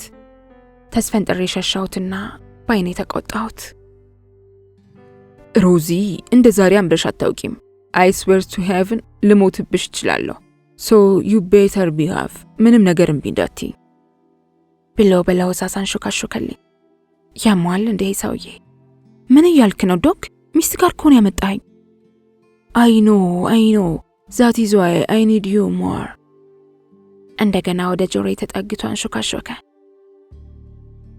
ኮቴዋን ከወደ ኪችን ሲሰማ ቶሎ ብሎ እጁን ከመቀመጫዬ ላይ ያነሳና ወደ ሱሪ ኪሱ ከተተው። ቀጥሎም የሌለ የዩኒቨርሲቲ የሚመስል ወሬ መቀባጠር ጀመረ። Who give you that course? Me? No way. It must be Sami. Dr. Samuel, yeah? ዶክተር ሳሙኤል መሰለኝ የሰጠን አልኩ በፈጣጣ። የት ሄደ ግን እሱ ሰውዬ? Is he teaching now? አልኩት ስለማላውቀው ሰው። Oh no. He left the academical world and joined the dirty politics. I think he lives in state now, establishing a new political party. Oh, really? I didn't know that. Good for him. ከጀመረበት ቀጠልኩበትና ጎበዝ ተዋናይ መሆኔን አስመሰከርኩ። ማሪያ የትምህርት ቤት ወሬ ያወራን ሳይመስላት አልቀረም። ጣልቃ ገብታ ምን አይነት ምግብ እንደምፈልግ ጠየቀችኝ። ያለውን መብላት እንደምችል ነገርኳት። እነሱ ሰላጣና ጎመን እንደሚበሉና እኔ ግን እንጀራ በወጥ የምፈልግ ከሆነ በአጭር ሰዓት ውስጥ ልታዘጋጅልኝ እንደምትችል ተናገረች። በፍጹም ብዬ ተከራከርኩ። ዶክተር ቃለአብ ለምን እንደሆነ አላውቅም፣ ሚስቱ እንጀራና ወጥ እንድትሰራልኝ ፈልጓል። የሚስቱን ሙያ እንዳደንቅለት ፈልገው ይሆናል ብዬ አሰብኩ። ነገሩ ሌላ እንደሆነ የገባኝ ግን ኋላ ላይ ነው። ማሪያ የባሏ ፍላጎት ገብቷት ነው መሰለኝ እንዲህ አለችው። Honey, I seems you need to have injera more than Rosa. Don't worry, I will start cooking now. Just half an hour. ብላ የኪችን ፎጣ ለብሳ ጉድ ማለት ጀመረች። ቃለአብም እስከዚያ ቤቱን እንዲያስጎበኘኝ ሐሳብ አቀረበችለት። Good idea, Mari. You know how much I love you. አላት። No, I don't need to come and kiss me. አለችው። ሄዶ ከንፈሯን በከንፈሩ በስሱ ቦረሽ አደረገላት። ትንሽ እንደተራመደ ጎትታ በድጋሚ ከንፈሩን ቆረሰችው። ተቃቅፈው አስነኩት። ለምን እንደሆነ አላውቅም፣ ቅናት በስሱ ቁንጥጥ አደረገኝ። በሰው ሚስት መቅናቴ ግን እኔኑ ገርሞኛል። ይዞኝ ወደ ሳሎን በረንዳ ወጣ። እሷ ወደ ኪችኗ ከተመች። የተሳሳሙት ነገር ከአይምሮ ያልወጣለኝ። አንተ ለካ ፈረንጅ ሚስት ናት ያስተማረችህ። ምኑን? የምር በጣም ይገርመኝ ነበር ችሎታ። ከሀበሻ ወንድ አንተን አየሁ መሳም የሚችል። Oh, I see. Thank you and I am humbled. እስከ ዛሬ ግን ነግረሽኝ አታውቂም ብሎ ሳቀ። ቀጠለና ደግሞ ሮዚ ቆንጆ፣ ታንክ ዩ። እሺ ዛሬ በጣም ደስ ብሎኛል። ምኑ? እኔ እንጃ ብቻዬን ቀን ለዓመታት ጠብቄው ነበር። የቱን ቀን? አልገባኝም። እኔ እናንተ ከተዋወቅን እኮ ገና ዓመት አልሞላንም። It doesn't matter. ብላኝ በረንዳው ላይ በቆምንበት በሐሳብ የሆነ ቦታ ጭው ብሎ ሲሄድ አየሁት። ዶክ are you alright? Yes, I am. ብቻ አንድ ጉዳይ ዝም ብሎ ይረብሸኛል። የምን ጉዳይ? ሮዝ, believe me, it is a long story. ብቻ ሌላ ጊዜ እነግርሻለሁ ብሎኝ መቀመጫዬን ቸብ አደረገውና እጄን ይዞኝ ወደ ሰገነቱ ወጣ። ከቤታቸው ፎቅ ላይ የአዲስ አበባ አሮጌ ቤቶች ይታያሉ። የሁሉም ጣሪያ የዛገ ነው። እላያቸው ላይ ድንጋይ ተጭኖባቸዋል። ቆርቆሮዎቹ ኑሮ ከብዷቸዋል። እድሜ ተጭኗቸዋል። ንፋስ ንግሩ ላይ ወድቀው የዛሬን ማረን ገንጥላት ትውሰደን እያሉ የሚለምኑት ነው የሚመስለው። የእውነት አዲስ አበባ ከነ ዶክተር ቃለአብ ቤት አናት ላይ ስትታይ በጣም ታስጠላለች። ኢየሱስም እንደዚህ ቁልቁል እያያት ከሆነ በእውነት ወስፋቱን የምትዘጋ ይመስለኛል። ወይም አዲስ አበባን በመፍጠሩ ተጸጽቶ ሱባኤ ገብቶ ይሆናል። የራሴ ሐሳብ አሳቀኝ። ሰገነቱ ላይ እንደቆምን በድጋሚ እጁን አንሸራቶ መቀመጫዬ አካባቢ በስሱ ደባበሰኝ። ዝም አልኩት። አንድ ፎቅ ወደ ታች ይዞኝ ወረደ። ደረጃው ላይ ያለን አንገቱን ወደ ታች በማድረግ ጮክ ብሎ ማሪ, is there anything I may help? ብለው ተናገረ። No honey, thanks, I love you አለችው እሷም ጮክ ብላ። አንድ ፎቅ ወደ ታች ይዞኝ ወረደ። ዛሬ የሚሰራውን አሳጥቶታል። ብቻ አንድ ነገር የፈለገ ይመስላል። የመኝታ ቤታችንን ቴራዝ ላሳይሽ ብዬ ነው፣ የተሻለ ቪው አለው አለኝ። አትፈሩም ግን በዚህ ትልቅ ቤት ውስጥ ብቻችሁን? አልኩት።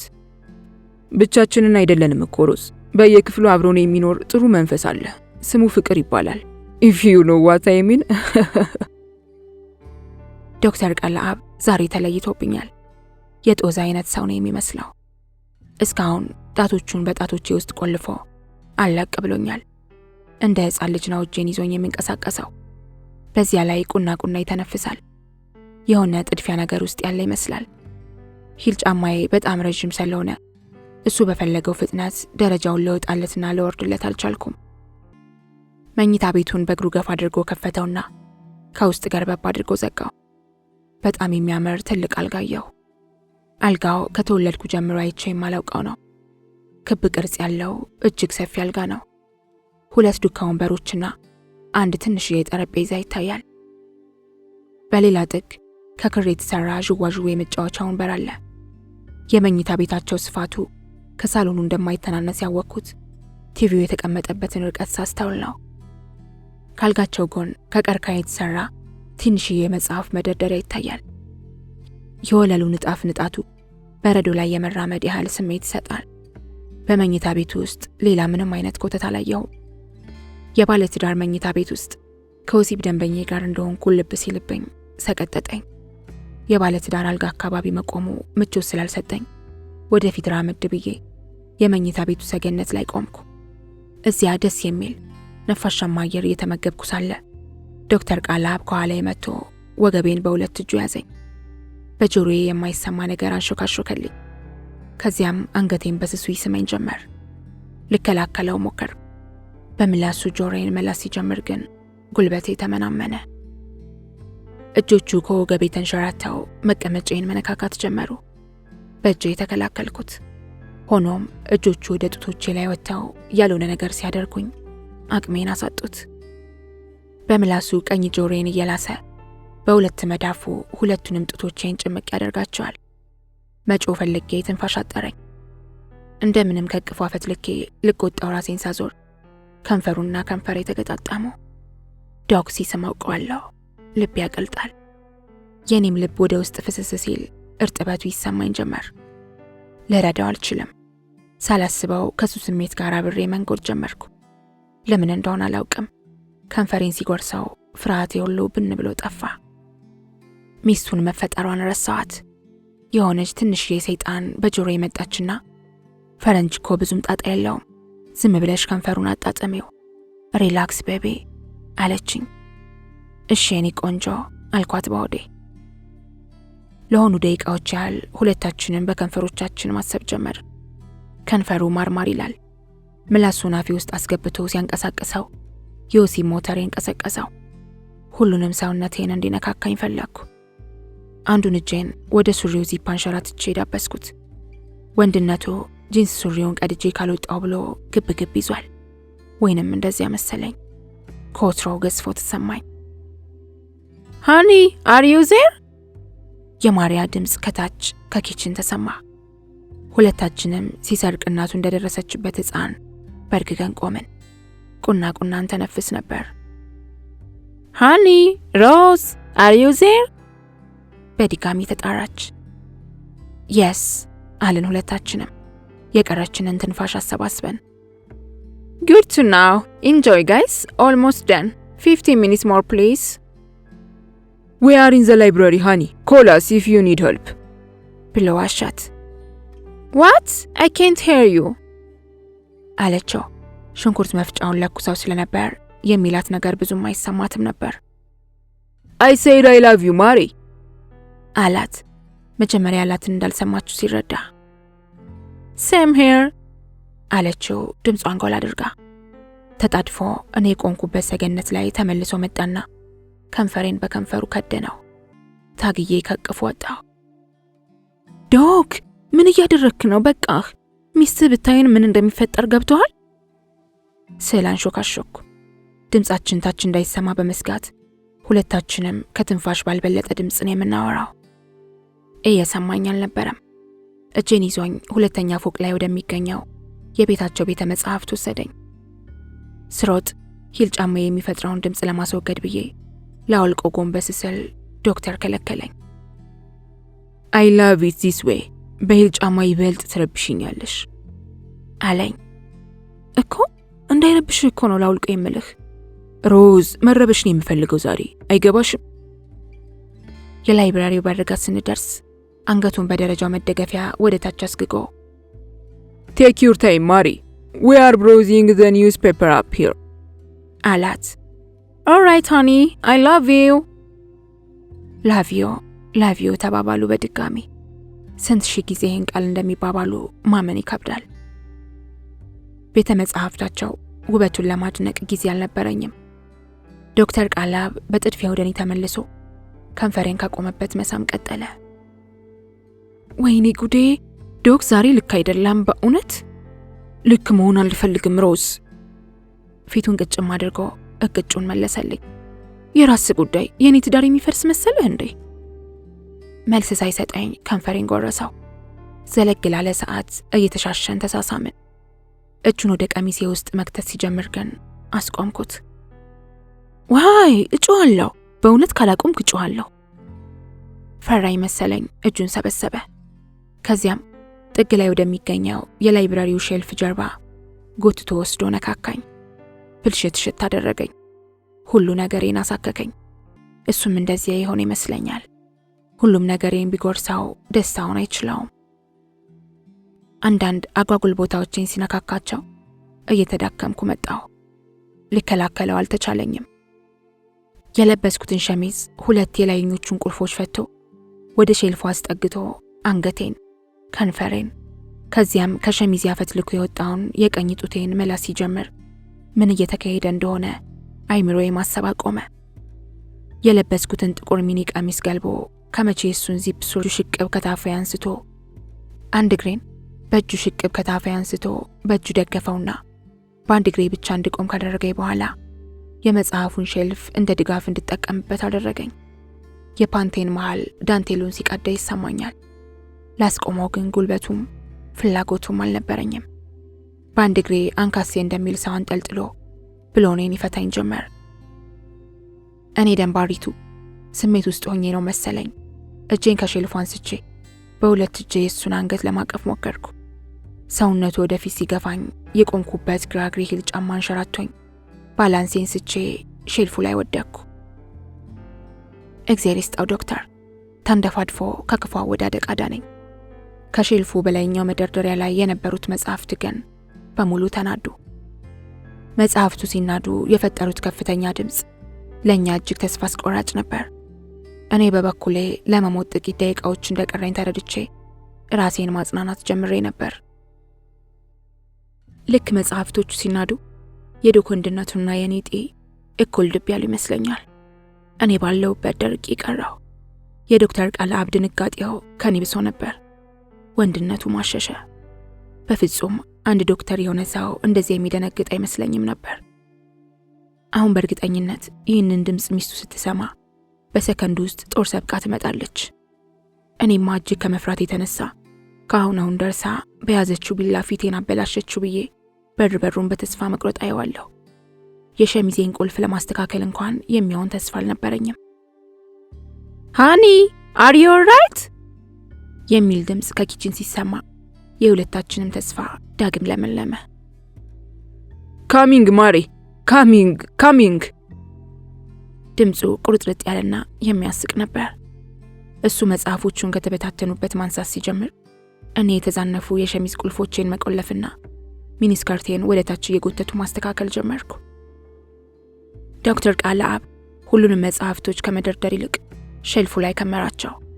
አንድ ትንሽዬ መጽሐፍ ግን መሬት ላይ ተረስታ እንደነበር አስተዋልኩ። ትራንስጀንደር የሚል ጽሑፍ በቀይ ቀለም በጉሉ ተጽፎባታል። ዶክተር ቃለአብ በፍጥነት ወደ ታች መውረድ እንዳለብኝ አሳሰበኝ። ከቤተ መጽሐፍቱ ወጥተን ደረጃውን መውረድ እንደጀመርን አንድ ጊዜ ቼክ እንዲያደርገኝ ጠየቅኩት። የሸሚዜ የላይኞቹ 2 ቁልፎች እንደተዛነፉ ማስተዋል ቻለ። ቶሎ ብሎ በቆምንበት አስተካከለኝ። እድለኞች ነን፣ እግዚአብሔርም ሰይጣንም ይወዱናል። ቁልፎቹ እንደተዛነፉ ወደ ማሪያ ጋር ወርደን ቢሆን ኖሮ ምን እየሆንን እንደቆየን ለመረዳት ሰከንድ አይወስድባትም ነበር። በዚያው የኔን ሊፕስቲክ ቀለም ከሱ ከንፈር ላይ ሙልጭ አድርጎ እንዲያስለቅቅ ረዳሁት። አንደኛ ፎቅ ልንደርስ ስንል አንድ ሐሳብ ብልጭ አለለት። እኔ ወደ ላይብራሪው ተመልሼ ሄጄ ጋዜጣ እንደሚያነብሰው እዚያው እንድቆይና እሱ ምግብ ማብሰሉ ላይ ማሪያን እንዲያግዛት ተስማማን። የትርኢት ጥርጣሬዋን እንደሚቀንሰው አመንን። እኔ ደረጃውን እየወጣው ሳለ እሱ ኦልሬዲ ኪችን ደርሶ ነበር። ወይር እሺ ስትለው በስሱ ይሰማኛል። እሱ ምን ብለው እንደመለሰላት ግን አልተሰማኝም። ወደ ላይብራሪው ገብቼ ቅድም ወድቆ አይቼ የነበረውን ትራንስጀንደር የሚለውን መጽሐፍ ቦታው ከመለስኩ በኋላ ለመረጋጋት ሞከርኩ። ራሴን በድጋሚ በደንብ ማስተካከል ጀመርኩ። ናፕኪን ከቦርሳ አውጥቼ ሊፕስቲኬን ሙልጭ አድርጌ ከጠረኩ በኋላ ሶፍቱን እዚያው ከሚገኝ ከቀርከሃ የተሰራ ባስኬት ውስጥ ጨመርኩት። አዲስ ቻፕስቲክ ደመቅ አድርጌ ተቀባሁ። ከጥቂት ደቂቃዎች በፊት በዚች ላይብራሪ ምን እየሆንኩ እንደነበረ ሳስታውስ ድንጋጤ ያገረሸብኝ። ፍርሃቱን ለመኔ ኑርር አደረገኝ። በዚያው ቅጽበት ማሪያ ስሜን ስትጠራው ሰማሁ። ካሚንግ ብዬ መልስ ሰጠሁ። ከዚያም እያነበብክ የቆየው ለመምሰል አንድ የፈረንሳይ የፋሽን መጽሔትና ቅድም ባለጌ ነገር ስናደርግ ወድቆ በኋላም ቦታው መልሼ የነበረውን ትራንስጀንደር የሚለውን መጽሐፍ በእጄ ይዤ ደረጃውን መውረድ ጀመርኩ። You guys have amazing library. By the way, I was reading this too. ብዬ መጽሔቱንና መጽሐፉን አሳየዋት። ዶክተር ቀለአብ በፍርሃት የታፈነ ሳቅ አፍኖት ፊቱን የኪችን ሲንክ ውስጥ ሲቀብር አየሁት። አንገቱን አቀርቅሮ ብርጭቆ በማለቅለቅ ላይ ነበር። Wow, thank you. This all has happened because of my beloved husband. ብላ ከንፈሩ እስኪገነጠል ድረስ ሳመችው። ይህን ጊዜ ድንጋጤ ተፈጠረብኝ። ሚስቱ ስትሰማው የተለየ ጣዕም ከንፈሩ ላይ ልታስተውል ትችላለች በሚል ነበር ስጋቴ። ምንም አላለችም። ተመስገን አምላኬ። የረጠበውን እጇን ከሲንኩ ጎን በተንጠለጠለ ሰማያዊ ፎጣ ካደራረቀች በኋላ ትራንስጀንደር የሚለውን መጽሐፍ ተቀበለችኝና ለቀለአብ እያሳየችው በሳቅ መንከትከት ጀመረች። ቀለአብም Oh yeah, that's your story. Oh no, are you gonna tell her? ብሎ እሷን በሳቅ ማጀብ ጀመረ። ለምን እንደሚስቁ መጀመሪያ አልተገለጠልኝም ነበር። እንዲያውም ፎቅ ላይ የሆነውን ነገር ያወቀችብን መስሎኝ በድንጋጤ ውሃ መሆን ጀምሬ ነበር። ዶክተር አብራ ሲስቅ ጊዜ ነው የተረጋጋሁት። በኋላ ግን ነገሩን በጠቅላላ ሳስበው ቀለአብ እየሳቀ እኔ ለምን ድንብርብሬ እንደሚወጣ ግርም ይለኝ ጀመር። የኔ ትዳር አይፈርስ ነገር ምን አሸማቀቀኝ። What is funny? ብዬ ሞትሞቴን ጠየቅኩ። It is a long story, Rose. I will tell you over the lunch. ብላኝ ምግቡን እያቀራረበች እንደ አዲስ በሳቅ መንፈር ጀመረች። ቀለአብም ሳቋን አጀባው። ሳስበው ቀለአብ ፍርሃቱን ለመሸፈን አሪፍ አጋጣሚ ተፈጥሮለታል። ለዚያም ነው ወሬዋን እያዳመቀ የሚስቀው። አሁን ስጋቱ ሁሉ በኖ ጠፍቶለታል መሰለኝ። ከደቂቃዎች በፊት ምንም እንዳልተፈጠረ ሆኖ ኪችን አብሯት ሲንጎዳጎድ ገርሞኝ ነበር። እኔ በጭንቀት መክሳት ጀምሬያለሁ። እሱ ሆዬ ይስቅልኛል። ማሪያ ምሳችንን በሙሉ አቀራርባ ስታበቃ ላንቺ ሰርቭድ ብላ ሁለታችንንም ወደ ዳይኒንግ ሩም እንድንመጣ ጋበዘችን። ሶስታችንም ወንበሮቻችንን ስበን ተቀመጥን። ማሪያና እኔ ፊት ለፊት ትይዩ ተቀመጥን። እሱ ግን ከኔ ጎን ያለውን ወንበር ስቦ ተቀመጠ። ከማሪያ ጎን ይቀመጣል ብዬ ነበር ያሰብኩት። ለምን እንደሆነ ባላውቅም የመረጠው ቦታ ትክክል እንዳልሆነ ተሰምቶኝ ነበር። ድንገት ሁለቱም ጣቶቻቸውን አጣምረው መጸለይ ጀመሩ። ከዚያም እኩል አሜን ብለው ምግቡን ባረኩት። ገረመኝ። ሃይማኖተኛ ይሆናሉ ብዬ በፍጹም አልጠበቅኩም ነበር። ደግሞ እሱም ብሎ ሃይማኖተኛ። ማሪያ የሚገርም ሽሮ ወጥ ሰርታ ነበር። ስቀምሰው ማመን ከበደኝ። የምር ነበር በሙያዋ የተደነኩት። እሷ አልሰራችውም እንዳልን ቤታቸው ሰራተኛ የላቸውም። ቀደም ሲል የተሰራ ነው እንዳልን ትኩስና ለኔ ሲባል የተሰራ እንደሆነ ከዲጂታል ስቶቭ ሲወርድ አይቼዋለሁ። ማሪያ, you are an amazing cook. You know that? አልኳት ጥቂት ጉርሻዎችን አከታትዬ ከጎረስኩ በኋላ። Oh, do you like it? Of course I do. It is so yummy. ለምዷለች ባክሽ አድናቆቱን። ሁሉም ሀበሻ እዚህ በተጋበዘ ቁጥር የምትሰራው ወጥ ታምር ሆኖበት ነው የሚሄደው። እሷም ይሄንን ስለምታውቅ ነው ካልሰራውልሽ ብላ ሙጭጭ አለችው። አለኝ ዶክ በወሬያችን ጣልቃ ገብቶ። What did you say? አለችው አማርኛው ሲፈጥንባት። Nothing. Just telling her how people admire your cooking. ዶክተር ቀለአብ የተናገረው ነገር እሷን ለማንኳሰስ መስሎ ስለተሰማኝ ቅር ተሰኘሁበት። እሷ ግን ያለው ስላልገባት ነው መሰለኝ ምንም አልመሰላትም። እንዳስተዋልኩት ከሆነ አማርኛ ግጥም አድርጋ ባትሰማም መንፈሱ ይገባታል። አንዲት የዶክ ተማሪ በፍቃደኝነት እየመጣች ማታ ማታ አማርኛ ያስተማረቻት እንደሆነ ነገረችኝ። አማርኛ ጎበዝ ነው ነኝ I'm learning every day. Now ጎበዝ ይናገራል አለችኝ። ሳኩኝ። አማርኛዋ ኩልትፍትፍ ያለና እንደ ሰራችሁ ሽሮ የሚጣፍጥ ነበር። ሽሮ ላጉርስሽ አልኳት። ዶክተር ጣልቃ ገብቶ እንጀራ እንደማትወድ ነግሮ አስጠነቀቀኝ። Oh really? Why? እንጀራ የማይወድ ሰው አለ እንዴ? የምሬን ነበር የተገረምኩት። ፈረንጆች ከኛ በላይ እንጀራ የሚወዱ ነበር የሚመስለኝ። በመቀጠል ቃላብ ምክንያቷን ነገረኝ። ዋናው ምክንያቷ ምን መሰልሽ? የመጀመሪያ ቀን ተሸውዳ ባህላዊ ፎጣ መስሏት ጭኗ ላይ ዘርግታው ስለነበር ነው በዚያው ጠልታ የቀረችው። እኔ ደግሞ ሁል ጊዜ ያን ያደረገችውን እያነሳው ስለማስቅባት ትናደዳለች። በዚያው እንጀራ የሚባል ነገር አልጥምሻላት። እንጀራ እንደማትወድ ለሰው እንዲነገርባት አትፈልግም። አንቺን ስለቀረበችሽ ነው የምትነግርሽ አለኝ። እንጀራ ባለመውደዷ ትንሽ ቢከፋኝም ስሜቴ እንዳይታወቅብኝ ፈገግ አልኩላት። እሷን በፈገግታ ምላሽ ሰጠችኝ። So, about the book, tell her Mare, please. Which book? This book. ብሎ ቅድም ከላይብራሪ ይዤ የመጣሁትን ትራንስጀንደር የሚለውን መጽሐፍ ጠቆማት። ኦኬ ምን መሰላሽ ሮዝ ብላ ታሪኳን መናገር ጀመረች። ልትነግረኝ ካሰበችው ታሪክ ይልቅ ምን መሰላሽ የሚለው አማርኛው ገርሞኝ አሳቀኝ። አማርኛ የማይችል ሰው ይለዋል ብዬ የማልጠብቀውን ቃል ስለተናገረች ነው መሰለኝ ሳቄ መላልሶ አስቸገረኝ። ታሪኳን እየተናገረች በመሃል አፏን ከፍታ ስትስቅ ጥርሷ ቢጫ እንደሆነ ገናውን ማስተዋሌ ነው። ጥርሷ በፍጹም አያምርም። ታሪኳን መዘብዘብ ቀጥላለች። ዶክተር ቃላብን በስሙ ስትጠራው ካሌብ ነው የምትለው። ወሬዋን እያወራች ሳለ ዶክተር ቃላብን በአይኔ ግጥ እየተከታተልኩት ነበር። ፊቱ ጨጓራ ሲመስልና የውሸት የሚመስል ፈገግታ ሊያሳያት ሲሞክር እጅ ከፍንጅ ይዤዋለሁ። በዚህ ታሪክ ውስጥ የሆነ ያልገባኝ ነገር እንዳለ ተረዳሁ። ብቻ በሁለቱ ግንኙነት ውስጥ በሁለቱ የሚያስቀና ፍቅር ውስጥ መብራራት ያለበት አንድ ነገር ያለ መሰለኝ። በዚህ መሃል ማሪያ ወጥ ያነሰኝ ስለመሰላት ልታመጣለኝ ወደ ኪችን ስትገባ በዚያው ፍጥነት ዶክተር ቃላብ ግራ እጁን በፍጥነት ወደ ጭኖቼ ላካው። ስነ ስርዓት እንዲይዝ ብዬ በጥፍሬ ክፉኛ ባጨርኩት። እሱቴ ዝንብ ያረፈችበት ሁሉ አልመሰለውም። የመሃል ጣቱን ላይብራሪ ውስጥ ተተርትሮ ወደ ነበረው ፓንቴ ውስጥ ላካው። ብን ብን የምትል ሚኒ ማድረጌ እንደፈለገው ገብቶ እንዲወጣ ሳይመቸው አልቀረም። የባቢሻይን ከንፈሮች መነካካት ሲጀምር የማሪያ ኮቴ ተሰማ።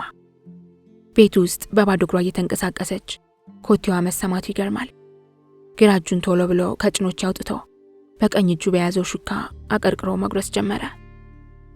ሮዝ you are not eating enough are you አለችኝ። እጅግ በጣም ደነገጥኩ።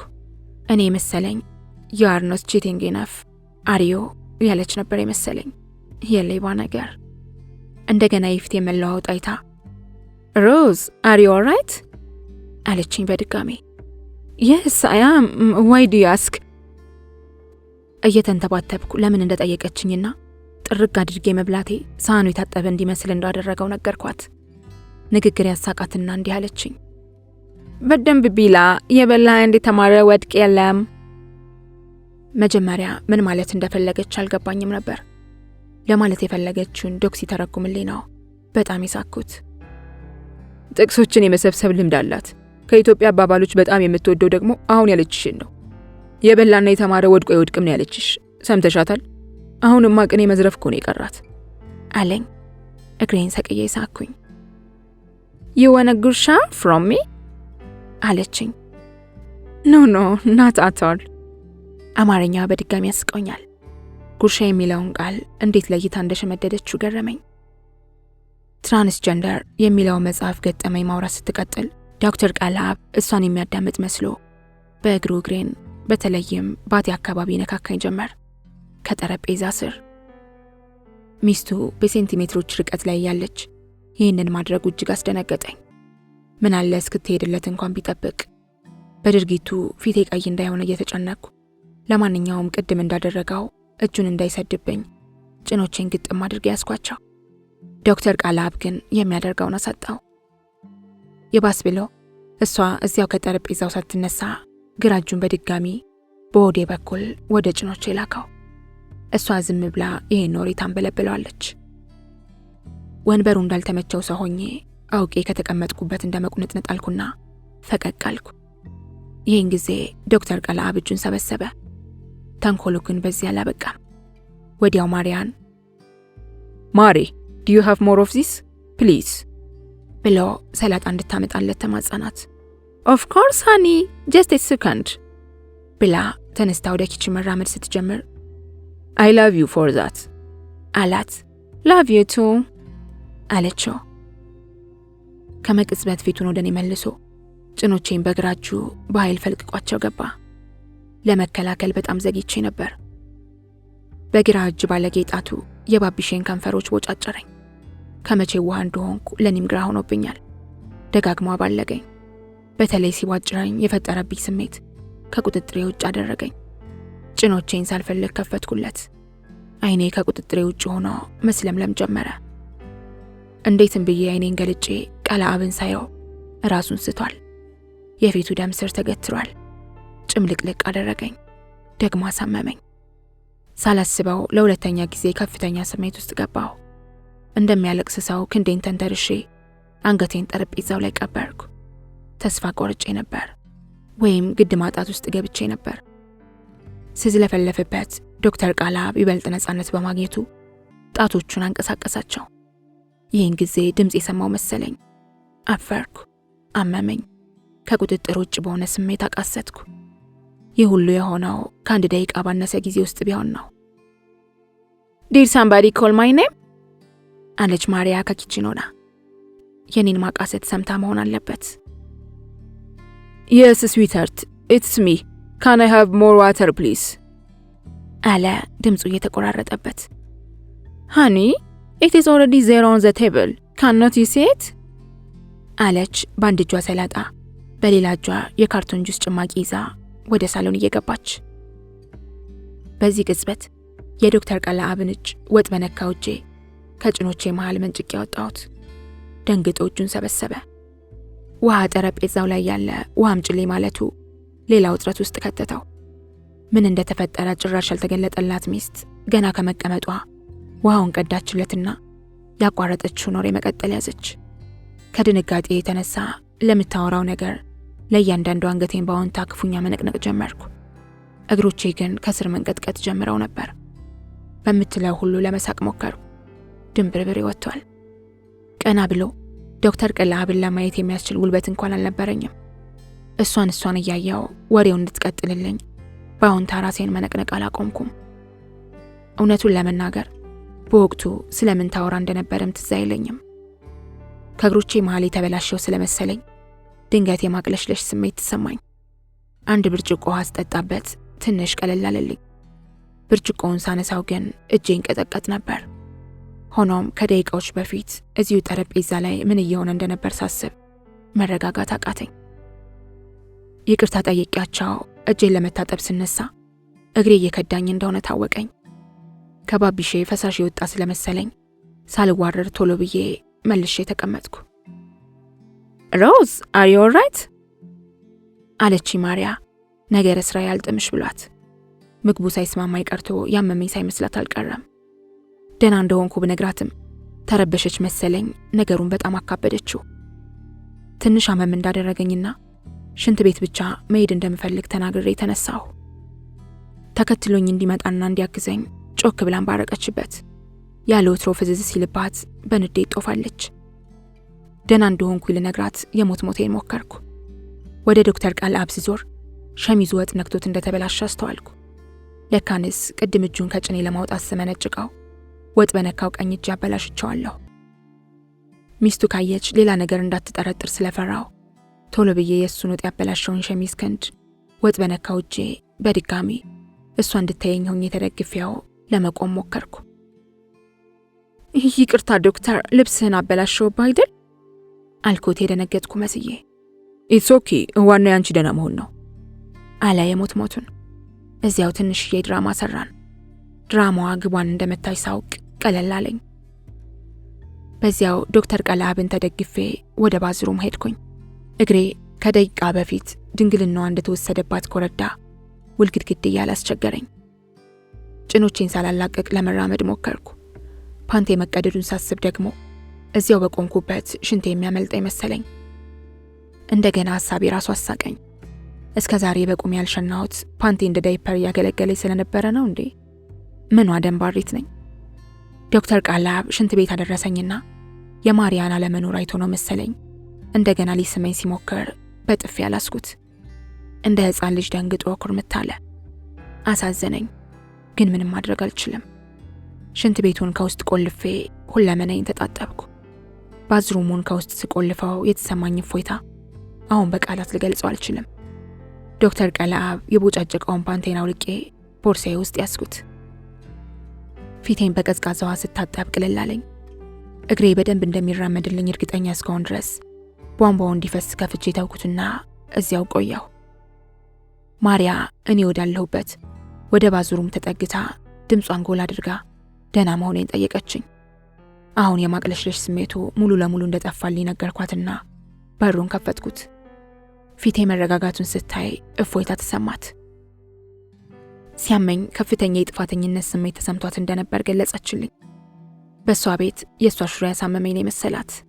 የፈረንጅ ሚስኪን።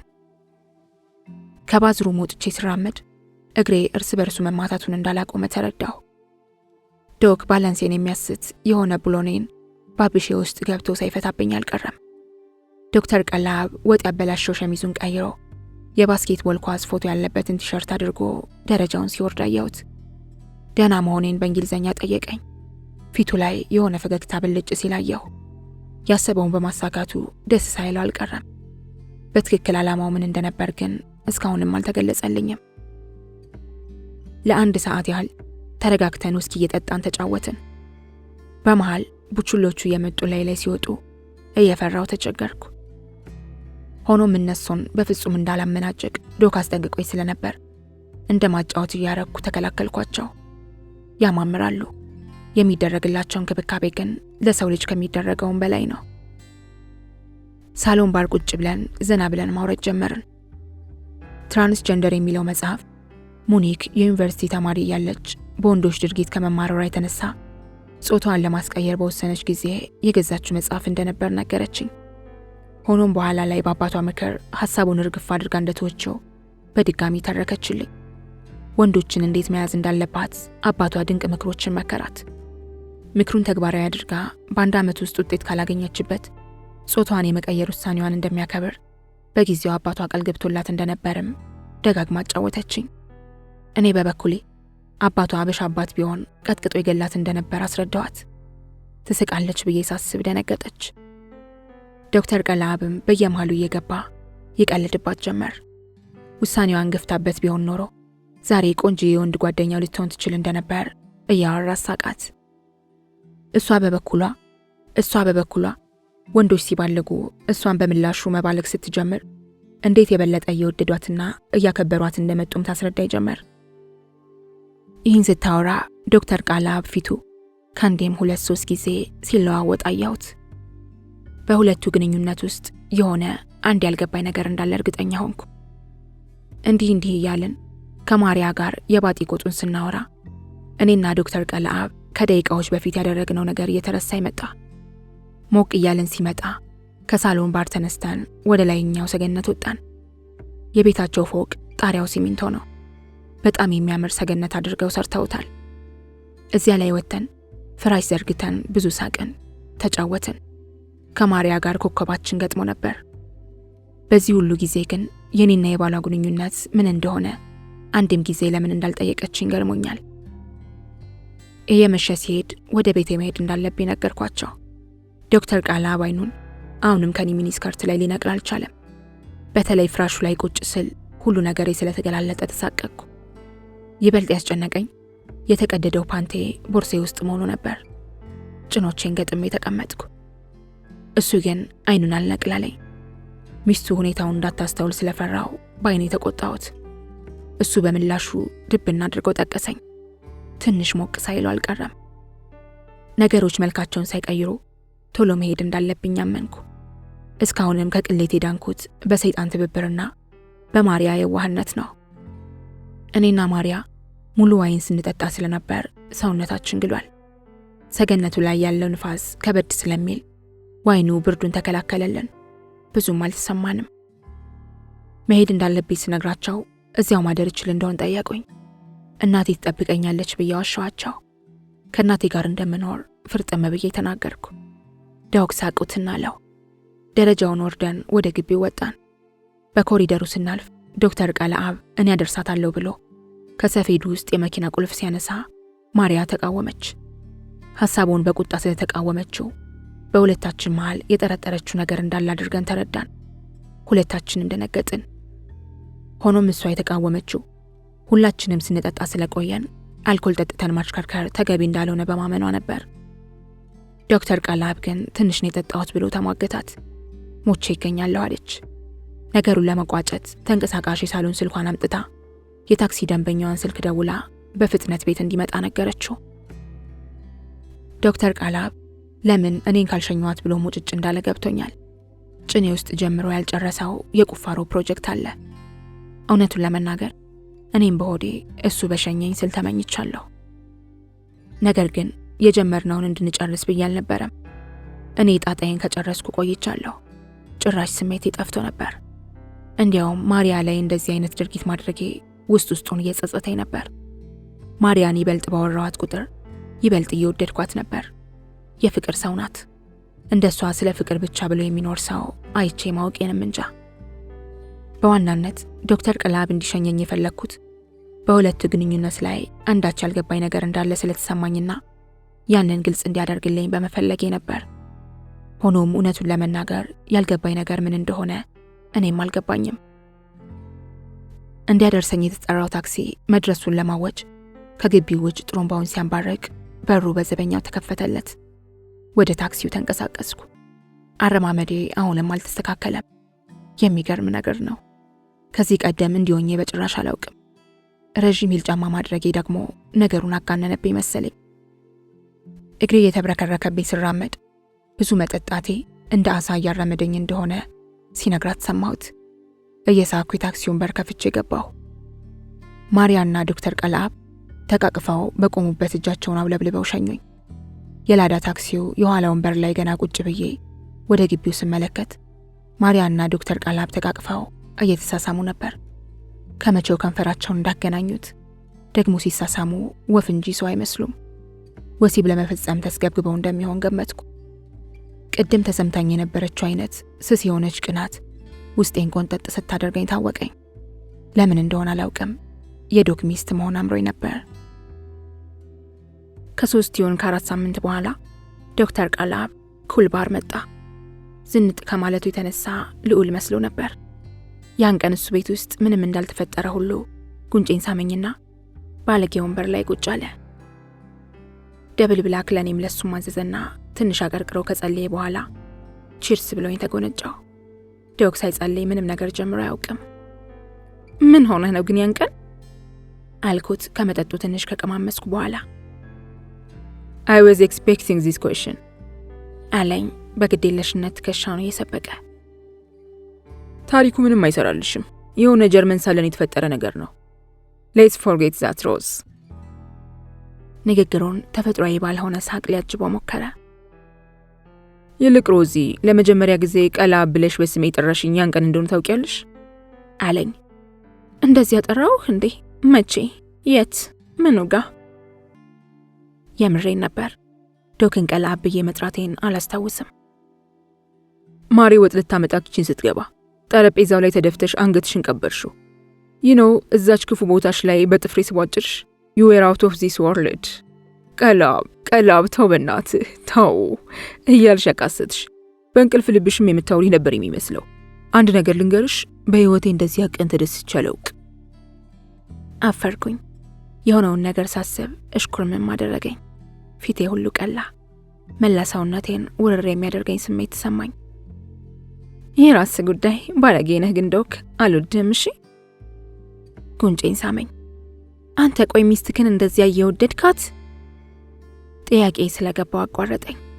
ዝም አልኩኝ። ዝም ብለን መጠጣት ጀመርን። ቆንጆ ሙዚቃ ተከፍቶ ስለነበር ሁለታችንም በሐሳብ በየራሳችን የሐሳብ ሰረገላ ነጎድን። እኔ በበኩሌ ያን ቀን ዶክተር ቃላብ ያረገኝን እያሰብ ስገረም እንዴት አይነት ደስ የሚል እብደት ነበር። ሳናውቀው ሰዓቱ ነጎደ። ሳናውቀው መጠጡ ሰውነታችን ውስጥ ስራውን መስራት ጀምሮ ነበር። ከብዙ ቆይታ በኋላ በዶክተርና በማሪያ የሚያስቃና የፍቅር ግንኙነት ውስጥ እስከዛሬ ያልተገለጸልኝን የነበረውን ጉዳይ ይተርክልኝ ጀመር። ማሪያን ያገኛት ስፔሻላይዝ ለማድረግ ጀርመን ዩኒቨርሲቲ ነው። እሷ የባዮኬሚስትሪ ተማሪ ነበረች። ብዙ ወንዶችን ንጹህ ፍቅር ፈልጋ ስትቀርባቸው ጎድተዋታል። ወንዶችን እስከናካቴው ከመጥላቷ የተነሳ ጾታዋን ወደ ወንዴ ጾታ አስቀይራ ቀሪ ህይወቷን ወንድ ሆና ለመኖር ከውሳኔ ጫፍ ደርሳም ነበር። ሴት መሆን ማለት ደስታን በሌሎች ሰዎች ላይ የፈለጉ መኖር ነው የሚል ፍልስፍናን አዳብራ ቆይታለች። ስለዚህ ደስታን በራሷ ለማግኘት ቁልፉ ጉዳይ ሴት አለመሆን ነው ብላ በጽኑ ታምን ነበር። በዚህ ሁኔታ ሳለች ይህንን አስተሳሰቧን ድራሹን የሚያጠፋ ወንድ ህይወቷ ውስጥ ገባ። ዶክተር ቀለአብ። ከቀለአብ ጋር በፍቅር መክነፍ በጀመሩበት በመጀመሪያው ዓመት ማሪያ የአባቷን ምክር ለመተግበር አንድ ሁለት የምትልበት አጋጣሚ ነበር። አባቷ ጾታ የመቀየሩን ሐሳብ እርግፍ አድርጋ እንድትተው የመከሯት ወንዶች ላያቸው ላይ የምታማግጥ ሴት ይበልጥ ያፈቅራሉ የሚለውን አስተሳሰባቸውን በእሷ ላይ በመጫን ነበር። ይህ ሁኔታ ነው የዶክተር ቀለአብን ልብ ክፉኛ የሚጎዳ ነገር እንዲከሰት ምክንያት የሆነው።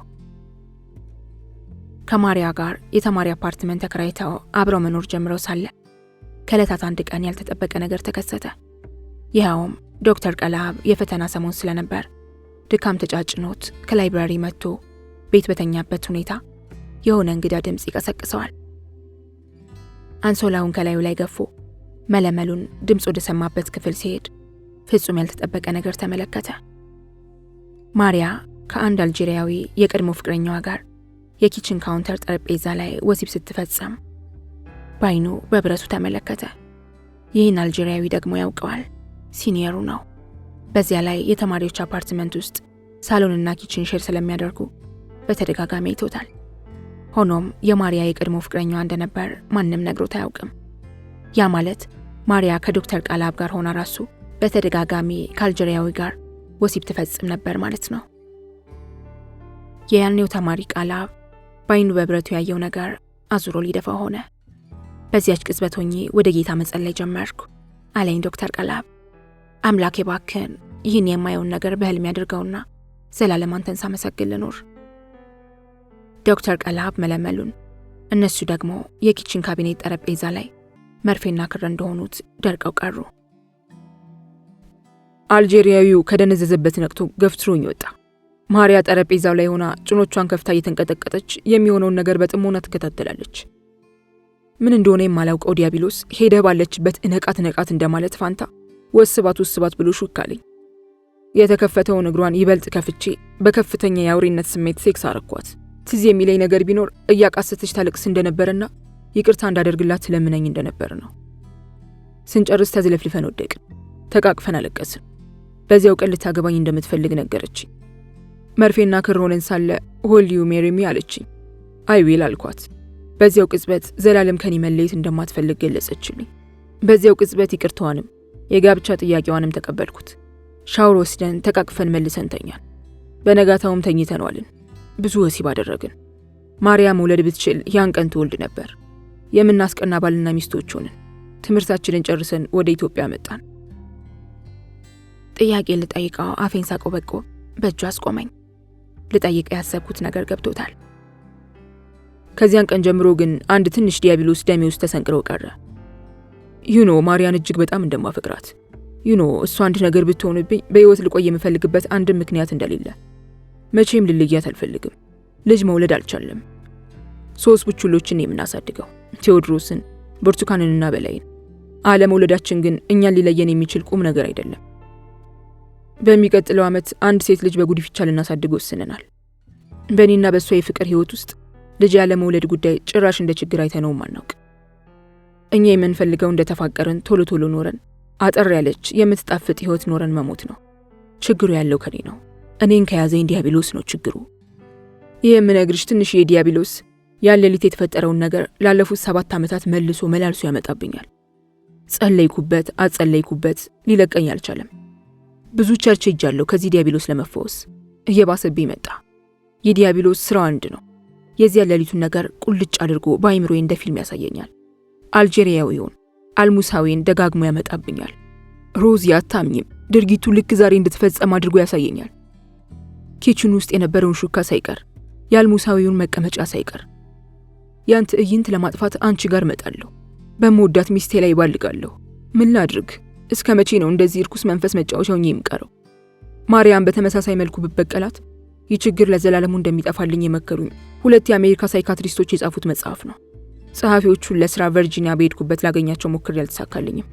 በኢሜይል ሁኔታውን ጻፍኩላቸው። የመከሩኝ ነገር አስደነገጠኝ። ግድ የለም ሚስትህን ንገራትና ሞክረው አሉኝ። የተለመደ ቴራፒ እንደሆነ ነገሩኝ። እነሱ መፍትሄ ነው የሚሉት ቴራፒ በተመሳሳይ መንገድ እንድበቀላት ነው። እሷ ባደረገችው መንገድ ካልተቀበልካት ትዕይንቱ ካይምሮ ሊወጣ አይችልም አሉ። ነገር ግን ፈራሁ። የምጎዳት መሰለኝ። በዚህ ፍርሃቴ ውስጥ ሆኜ የፈጸምኩት ድርጊት ነው የዚያ ምሽቱ ድራማ። አንቺ ዘንድ የምመጣው ይህን እርኩስ መንፈስ ለማስታገስ ብቻ ነው ሮዝ፣ እንጂ ሚስቴን ጠልቼ አይደለም። ዶክተር ቃላብ አንገቴ ውስጥ ፊቱን ቀበረ። ቀን አድርጌ ሳየው የምርም እያለቀሰ ነበር። መነጽሩ ላይ የእንባ ዘለላዎቹ ይታያሉ። አሳዘነኝ። የዛን ዕለት ለምን ሚስቱ ፊት ወሲብ ሊያምረው እንደቻለ አሁን ገና በደንብ ተገለጸልኝ። ያን ክስተት በበቀል መልክ ካይምሮው ለማጥፋት ያደረገው ከንቱ ሙከራ ነበር። አሳዘነኝ። የምሩን ነው ማርያን የሚወዳት። ከንፈሩን ሳምኩት። እያነባ ከንፈሬን ይስመኝ ነበር። ወደ ጓሮ ወስጄው እኛ ብቻ የምንጠቀምበት የሴቶች ቤት የምንላት ልብስ መቀየሪያ ክፍል ይዤው ገባሁ። በሩን ከውስጥ ቀረቀርኩት። ገንዘብ የሌለበት ንጹህ ፍቅር ሰራን። የሚገርመው ከኔ ጋር ፍቅር እየሰራ ልቡ ግን ያለው ሚስቱ ጋር ነበር። ማሪያ ማሪያ ቴል ሚ ዛት ዩ ላቭ ሚ፣ ቴል ሚ ዩ ኔቨር ሲ ሂም አጌን፣ ቴል ሚ ዩ ኔቨር ቺት እያለ ያቃስት ነበር።